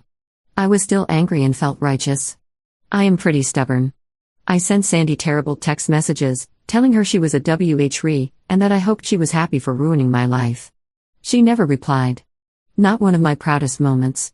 He came back while I was at work and picked up his things, his clothing, books, toys, and stuff. He left everything else, even some stuff I had given him as gifts over the years. He left the key. I lost it. I couldn't believe he would go through with it and just end it all. We are adults, for God's sake. I called him, texted him, emailed him, got no answer. I called his work and they told me he was unavailable. I called his sister, who I considered my friend, and she said she didn't want to get involved. I haven't stopped crying. I went to my sister's and told her everything. Now she's claiming that I overreacted, that I took something small and blew it out of proportion, that he was a good guy and that I shouldn't have put him in that position. I told her she was the one who advised me to give him an ultimatum. Now she claims I misunderstood her. Gee, thank you, sis. My mom is also aware. She agreed with my sister and told me I had screwed up, however, that it was my decision and they both supported me. My sister said I would never find a guy like him. I was so angry at her, mostly because she is right. I have had time to think about all this, and I have been hurting bad. I think maybe I made a mistake. I think I acted impulsively and irrationally. I hate to admit it, but I was jealous, envious, and insecure of what they had. Some things are true. Like one of the replies here said, they have had all their lives to be together, why haven't they? If Sandy really wanted to ruin our relationship, she could have done it a long time ago. This is on me. And also, like one of the other persons who kindly commented said, after rereading it and paying attention, she was never rude to me or disrespectful, she kept her distance and never invaded my space. She had done nothing. The only time she was not polite was once when her kids were misbehaving and I yelled at her for it. She got mad and said they were children, after all. I think I was a BTCH about it and deserved it. I never apologized about it. Also, I was too judgmental and let myself be influenced by what other people said about her. The naked thing, even though it sounds improbable, might be true. He had never lied to me. On numerous occasions in all these years, he answered my questions, even if they were stupid and petty. I just couldn't let it go. My sister points out, he could just not have told me. Pretend it never happened or simply deny it. Saying it was all a lie or a misunderstanding. I would never have to know, he chose to tell it to me. Every time. He was the best guy I have ever been with in my life, no doubt there. He always treated me right, was a real gentleman, never disrespected me in any way, never raised his voice, did small stupid things like open doors for me, pick me up at work, even when I didn't need it. He is smart and hardworking. He wasn't wealthy, but he took care of all the bills. At first we shared rent, later he took care of that on his own, without me asking, always said I should save up my wages or spend it on myself. He was attentive and tolerant towards me even when I had one of my fits. I admit sometimes in the past I acted like a spoiled brat. He was the first person to never say it out loud or point it out to me. My life has gone to hell, and I can't help to think that it was my fault. Like my sister said, I made my bed, now I have to sleep in it. TLDR, there is none. I have kept on trying to get in touch with him, with no luck. I am now sitting at my place alone, which I'm pretty sure I won't be able to afford anymore, on a Friday night, on Reddit. FML. Anything you say is welcome, thank you. /relevant comments. Commenter. I'll take the downvotes, but I actually think your ex-fiancé dodged a bullet. The way you mismanaged your insecurities through this whole affair, the way you continually engaged in gossip behind his back rather than talking to him, the way you held his past against him, the way you fought with him like a child, and in the same breath called yourself an adult. Man, Phew. I highly recommend talking with a therapist before you pursue another relationship. Commenter 2. Yes, maybe you overreacted and should have talked with him more, and taken the compromise he offered. But you didn't. Stop trying to contact him, or her. Get some therapy, maybe go to the gym, and grow up a little. I had to double check your age, and WTH you're 31? Yikes. Give you both some time to think, and in a month or so you can maybe contact him. Maybe things will work out if you get couples therapy, or maybe you let a great guy slip away because you were being a brat, egged on by your sister. Who knows? But seriously, stop trying to contact either of them. That's not going to help. Commenter 3. We are adults, for God's sake. You really aren't. He was open and honest, you chose not to believe him, for what it's worth, I really don't doubt his swapping story. That happens more often than you'd think, and kick him out without a second thought. Your stubbornness got the better of you. Commenter 4. I don't think TLDR means what you think it means. Second update 6 months later. A lot of you wrote me for an update, here it is. Finally, I learned. But before, I think I made things worse. After the second post, I was pretty upset, almost everyone was blaming me, and practically jumping up and down because I had put my fiancé in that position. Why is it so easy to judge when I am being honest and truthful? I went to my ex's work, just to talk to him. He wasn't answering my calls or texts, and had changed his number. I wanted to explain to him that I was wrong and that I had made a mistake, also to give him some of the toys he had left behind. They were in a box and I'm pretty sure he didn't see them when he moved out. Mostly, it was just to apologize. After all, was it too much to ask? We had shared our life for 4 wonderful years. I didn't go in or anything like that. Nor did I want to cause a scene. I waited for him outside so we could talk. My sister came along with me for support. I had thought about maybe finding out where he was living.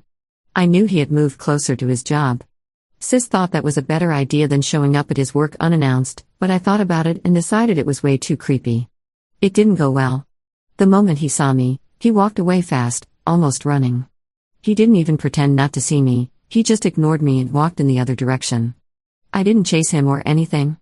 I just sat down at a coffee shop and cried.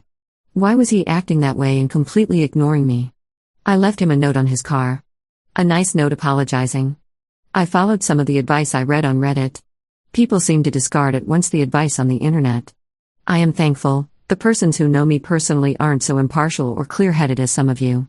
Thank you all for putting things in perspective. Some of you can see things from my point of view and understand me and not call me a wacko for wanting a better life and a good marriage.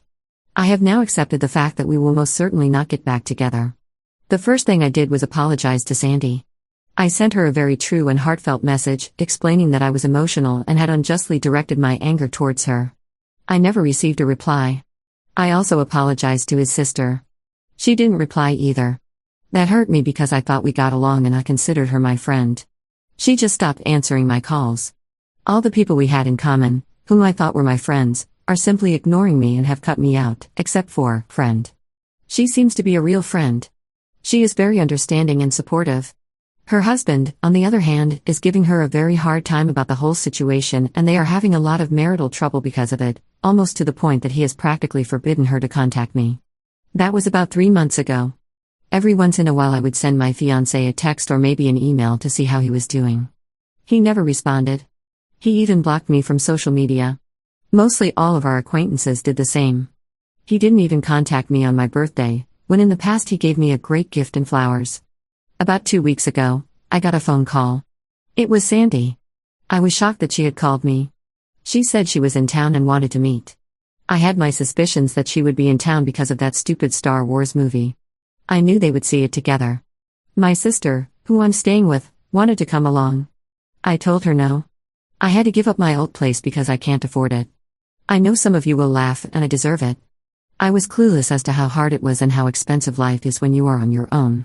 I had to cut down on almost all the things I used to do. We met at a coffee shop. She said I knew that I wasn't her favorite person at the moment. The feeling was mutual. She started by telling me that this whole deal needed some closure. She said he didn't know she had contacted me. She told me I had made a mistake, that we are all human, and that all of us make mistakes. She told me that my ex-fiancé was hurting bad, was upset and very concerned, that it had been many months, and that I hadn't stopped harassing him. I almost interrupted her at this, but let her finish. She said she cared about him. As a matter of fact, she stated that she cared about him so much that she had swallowed her pride and came to talk to me. I thought that was very noble on her part and told her so. She said I had to stop trying to contact him, that it was not cool, and that it had to end, all of it. The text messages, the emails, the phone calls, not only to him, but also to his sister, to his friends, and to her, that she knew my sister was the one who sent her messages, but that she was going to let that one slide. I knew about it and did nothing, it was all on my sister. Also that I had crossed a line when I called his parents. This was very innocent on my part, there was really no bad intention, once I had called them, once. To see how they were doing. I could simply not write this part down and share it, but I decided to be honest. I asked her if maybe she would talk to him and explain that it was my bad to put him in that position and that I just wanted to apologize, that if she really was his friend and wanted what was best for him, that maybe she could suggest that with some therapy we could work things out. She stared at me blankly and stayed quiet for a couple of seconds. She said she was going to be blunt. She asked me if I was clear what was going on? Sounding very condescending, by the way. She didn't give me a chance to answer, she just kept going. There is no couples therapy, she said very loudly, practically yelling at me and hitting the table. Everyone looked at us in the coffee shop. I'm quoting her, I'm here because you have to stop what you are doing, all of it. He is going to get a restraining order against you. She said that if I hadn't taken the clue that he didn't want to talk to me or have anything to do with me, that he had changed his phone number twice and that she had done the same. She asked me if I thought that was the way a normal person reacted. That really got me. It was not very honorable or decent on his behalf to do that. It made me so angry. What exactly had I done? What? Just because he was rude and didn't reply to my messages, like any sane adult would. I wasn't chasing him around, slashing his tires or doing all those weird things a crazy person would do to merit a restraining order. Not a good call on his part, and I will never forgive him for that. My heart shrunk a little. I calmed down again and told her that I was not a crazy stalker. I told her that it was going too far on his part. Reality check, a restraining order? Please. Again she stared blankly at me. It was infuriating, but I kept my composure. Okay, whatever, she said. That this was a courtesy call. She said she didn't owe me anything, but that really, I had to cut it out, and had to stop before things got out of hand. We sat in silence finishing our coffee. I asked her if it was about the work thing. I explained that I just wanted to apologize and talk to him, and drop off some of the things he had left behind, some of his toys. I knew they were important to him, and that he overreacted. I was calm and didn't want to make a scene. She wasn't, and was obviously emotional. She said, loudly I might add, that I had sent him several texts and emails, telling him he was going to be sorry, and that he was going to regret breaking up with me, and leaving me at the altar. She practically yelled, "What the hell's the matter with you?" I think he took it out of context. It was never my intention for that to be taken in a bad way. But I kept my mouth shut. I may have been angry at first when I sent him those stupid messages and not thinking straight. Of course I did not mean it in the way she put them. It was an exaggeration, and all I said was that he had almost left me at the altar. We were engaged, for God's sake. It was excessive and way over the top, but it was never as bad as she claimed it was. I am not going to lie or sugarcoat it. It was an error of judgment. And a huge mistake in my weakest moment. She said she was leaving. Before she left, she told me that she had tolerated me all these years despite my childishness and disrespect, because for some strange reason my ex-fiancé had cared about me.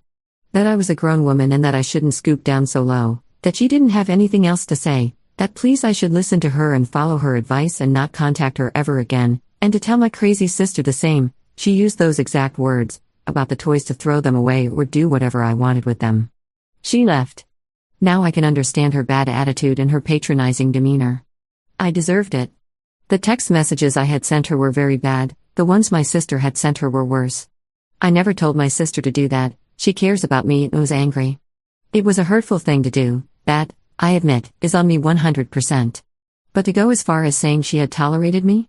And had disrespected her before I sent the messages? Never. I was troubled about their weird friendship, as so many people pointed it out in the past, and I shared that on many occasions with my fiancé, but never acted on it.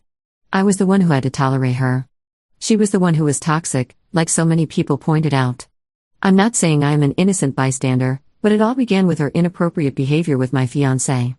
Again, I think she was exaggerating, overreacting and creating a bigger issue about some small misunderstandings. I did get the message loud and clear after our meeting. I should get over it and start my life again. That was a real eye-opener. I think the thing about the restraining order, if it was ever true, was just over the top. Believe me, I have my doubts about it, but still, like I said, received loud and clear. I sent one last email to my fiancé thanking him for everything. It wasn't one of my smartest moves, but I had to speak my mind. I told him that now I understood that Sandy and him were real friends. I didn't mention the fact that she had been sneaking around and had spoken to me. And that I wouldn't throw his toys away, as I knew they were important to him, and that I would keep them in case he ever wanted them back. My sister said we should cut off the heads of the toys and send them by mail or sell them online, a joke of course. To be clear, I apologized again for all the other messages. I explained that I was emotional, a normal reaction, after all we had a life together, and that I wouldn't be contacting him ever again. No I love yous, no begging him to take me back. I still had some dignity left, no weird things. Just that. Very simple. Next day, to my surprise, best friend Sandy called me. She was screaming at me and said she was going to kick my sorry ass. If I didn't cut the crap, her words, to consider myself warned. I wish I had somehow recorded her call. It was very intimidating. Like my sister said, who's the crazy one now, BTCH? I think that was uncalled for. There was no need for that. I don't want to validate myself or say I was right all along, but to threaten me? That's just too much in my book. I always knew she was prone to violence. First, she is very condescending and practically calls me a stalker, and now she is threatening to do physical harm to me? I wasn't going to go to the police or anything like that. I'm going to be a better human being and leave it at that. Things at work haven't been so good, as you can imagine. Christmas was horrible. I started going to the gym as someone suggested to clear my mind. I convinced my sister to join me. We both need to get out there. I have been thinking about going to therapy. I have been lonely and feeling kind of depressed. These past few weeks have been rough. I will admit, this is not the outcome I expected. I think I have learned my lesson, a hard one. I'm moving on, and I know better times will come. Regarding some of the comments. No, I'm not crazy. No, I am not a stalker. No, I am not delusional. No, I'm not going to kill myself. No, I don't live in 17th century England where men and women can't be friends. Some kind souls out there understand me and share that my demands and ultimatum were extreme but justified. TLDR, bottom line, am I not allowed to have emotions? Am I not entitled to an opinion different from everyone else? I'm not allowed to think that the relationship they had over all those years was way over the top. So I am immature and behave like a child because I think different. I'm the BTCH of all this because I'm not comfortable about my future husband and his wild female friend being way too close? And speaking my mind about it? I had the best intentions and that if it was going to end, was it too much for it to end in good terms? The least he could have done was acknowledge me and give me 5 minutes to apologize. That is what a real decent man would have done. That is all on him. /relevant comments. Commenter. I read through all the threads and I'll tell you this. Your initial suspicions and problems with his relationship with this woman, I understood. The not wanting her to be the best man thing, I kinda understood because their relationship does seem more than what they both let on. However, you spiraled down in a well of crazy after that. You are a stalker. You have harassed this poor guy for 6 months trying to get back together.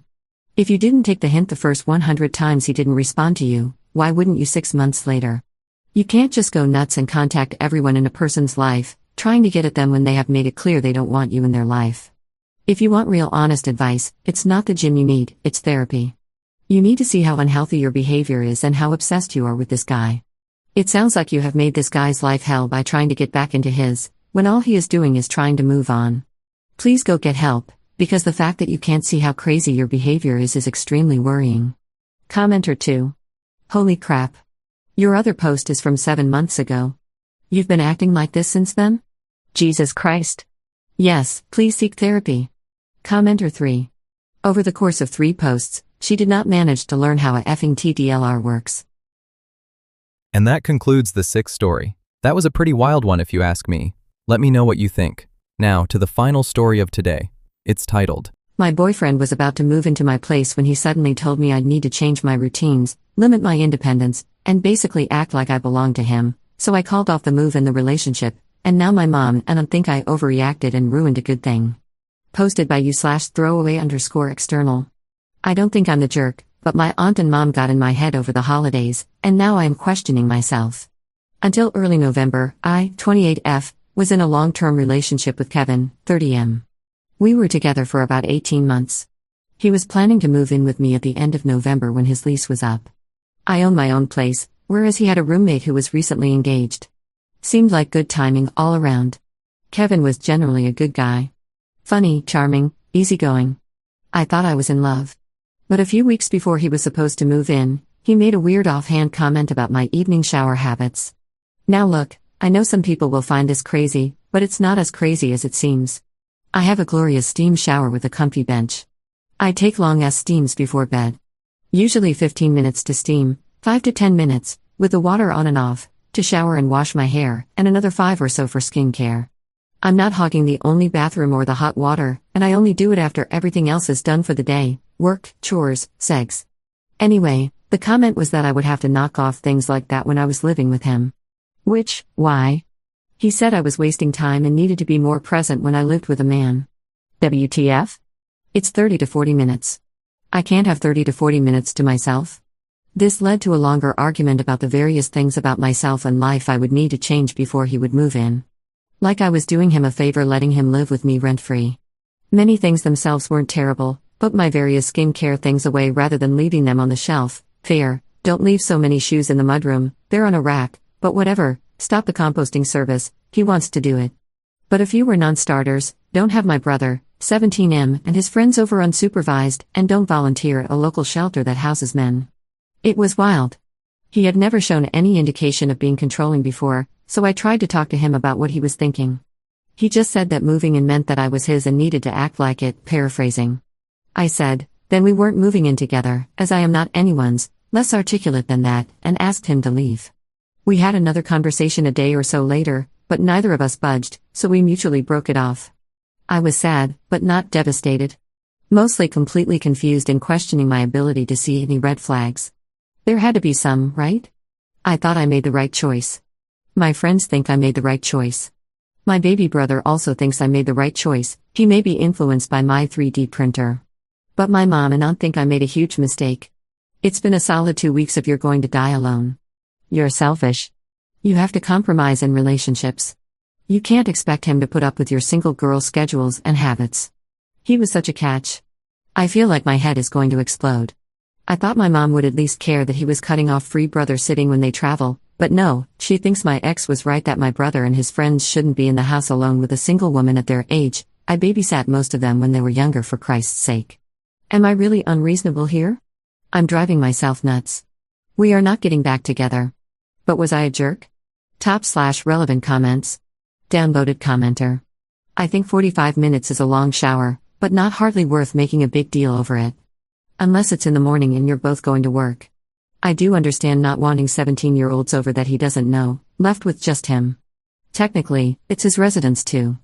Would you like people coming over for long periods of time you don't know, and left with you? Maybe they could have met at some places a couple of times beforehand. I think that could have been talked through. A lot of relationships do end when a party is unwilling to talk things out. It happened in my last relationship. I'm not completely sure it's just that you two were incompatible or lacked enough communication. It doesn't really matter now, to be honest. You're already broke up. Ops response. It wasn't that he didn't want my brother over when I wasn't there. He didn't want my brother and his friends over when he wasn't there. Like, I can't host my brother and his friends without his supervision. That's just weird. Commenter 2. Aren't you lucky he showed his true colors before he moved in? Commenter 3. I don't know how old your mom is, but there are multiple generations of women who feel women need to submit to their man's wishes on everything. My husband cheated multiple times and then ran off with a younger woman. My mom wanted me to take him back. He was abusive and a serial cheater. The sad reality is, until 1974, women couldn't have a bank account. Many women had to put up with terrible abuse and had no options. I'm proud of you. Glad he showed his true colors before he moved in. Commenter 4. Let me guess, your mom and aunt are single, right? Ops response. Yes. Both divorced. Commenter 5. Op, did you suspect anything off about Kevin in those 18 months? Ops response. I swear I didn't at the time. In retrospect, he did roll his eyes at some of my hobbies/activities, but I thought at the time it was good-natured. Like how I make fun of my best friend's shoe hoarding. I love that for her, but also will rib her about it. Apparently, his wasn't good-natured. My dad hated him, which I should talk to him about to see if he saw something I ignored. Update 1 day later. I posted about my mom and aunt making Christmas miserable because I broke up with my boyfriend when he started an argument about my showers, which snowballed into more weird controlling requirements. A bunch of people asked me why my dad didn't like the ex and what red flags he saw. I asked, and here's what he said. Fair warning, my dad is great, but he has opinions. I don't agree these are all red flags, but I'm sure Redditors will school me on it. 1. Didn't take a job my dad offered. The ex lost his business about 6 months ago, which left him with a mountain of debt, and my dad offered him a job in his warehouse to cover expenses while he was looking. The ex had a job within 6 weeks, so he wasn't unemployed for long, and I personally think it's fine to take a beat when something big happens in life. But my dad is of the you can rest when your bills are paid and chores are done school. 2. Would sit on the porch on his phone when I was struggling on a hobby project. Again, I don't think this one is fair. Yeah, sometimes it's nice to have someone give you a hand with stuff, but they weren't his projects. 3. Didn't carry in groceries. Now this one I kind of agree with. In retrospect, it was pretty weird that I was lugging the groceries in by myself in 2 or 3 trips. I don't know if my brain ever would have noticed it as a red flag though. 4. There were other little things around home maintenance, waited for my brother to shovel the drive, didn't mow, put a whole box in the recycling without breaking it down, and car maintenance, didn't put up my wipers before a storm or pump my gas, But it wasn't his house or his car, so I feel like those go in the nice to have but not fair to criticize bucket.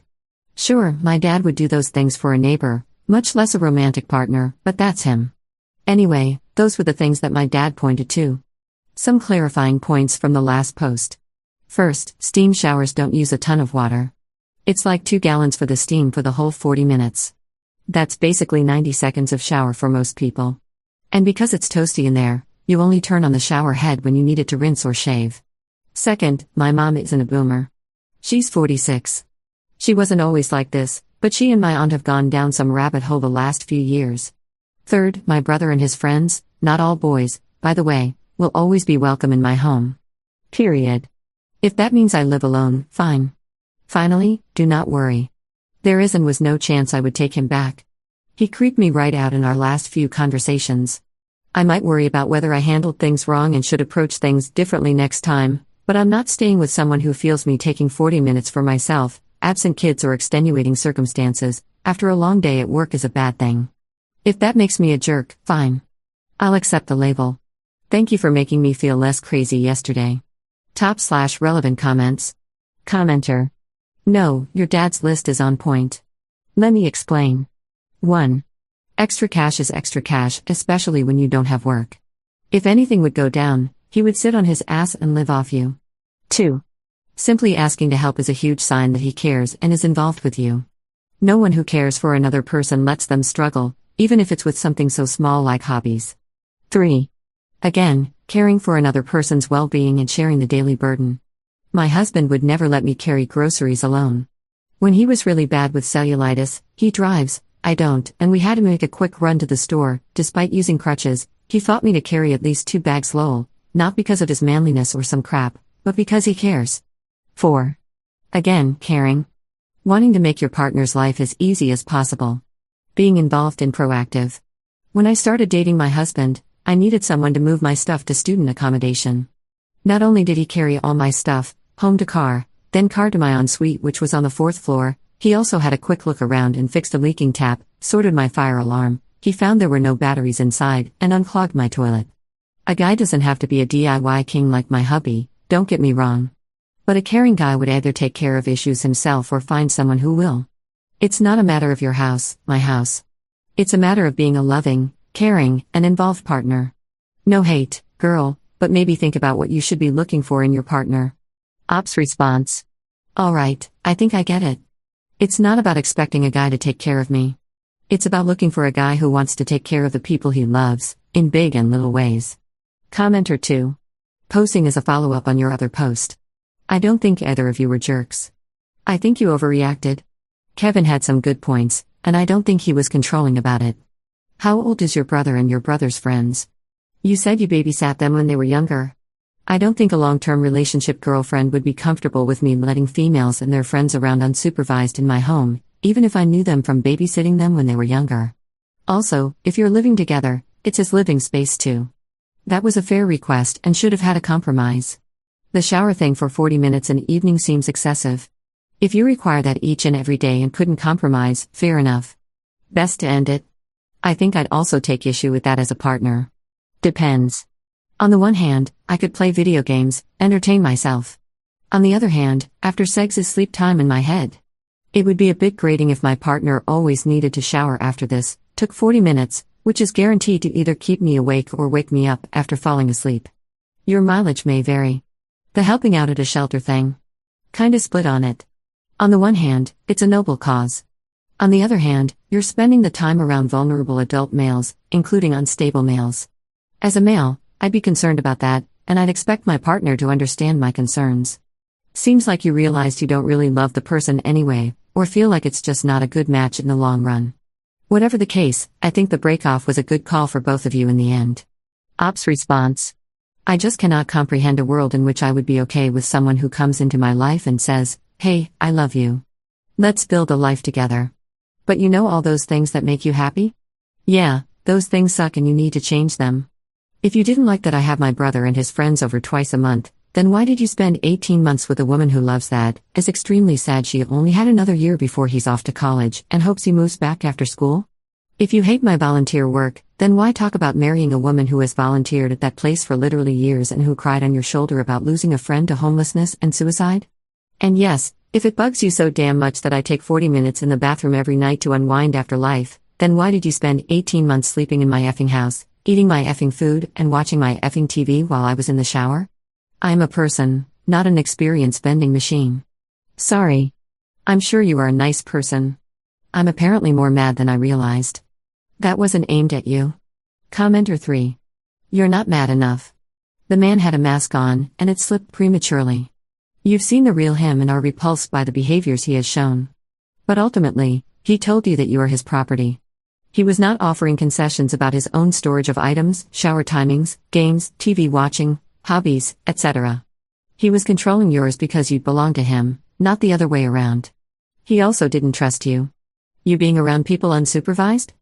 He's telling on himself here because if he trusted you, then he would not bat an eye at people being around you. My husband has male and female friends, and one of the female friends was literally someone he was half in love with as a 19-year-old. He told me all of this up front, and I had been cheated on a lot, so I really struggled with it. But my friends are non-negotiable for me, so why would I expect anything different for him? So I sucked it up and got to know her, and she's incredible, and we are friends, lol. And I trusted my partner, so I didn't make anything a big deal for him. Even when it made me uncomfortable. Your ex wanted to isolate you as well. No volunteering is the removal of one support network. Removing your brother and his friends is another. I bet your dad would be next somehow. These abusive types are predictable once they let the mask slip. You did the right thing, up. And I'm so proud of you. And that concludes the final story. Let me know what you think, and I'll see you in the next one.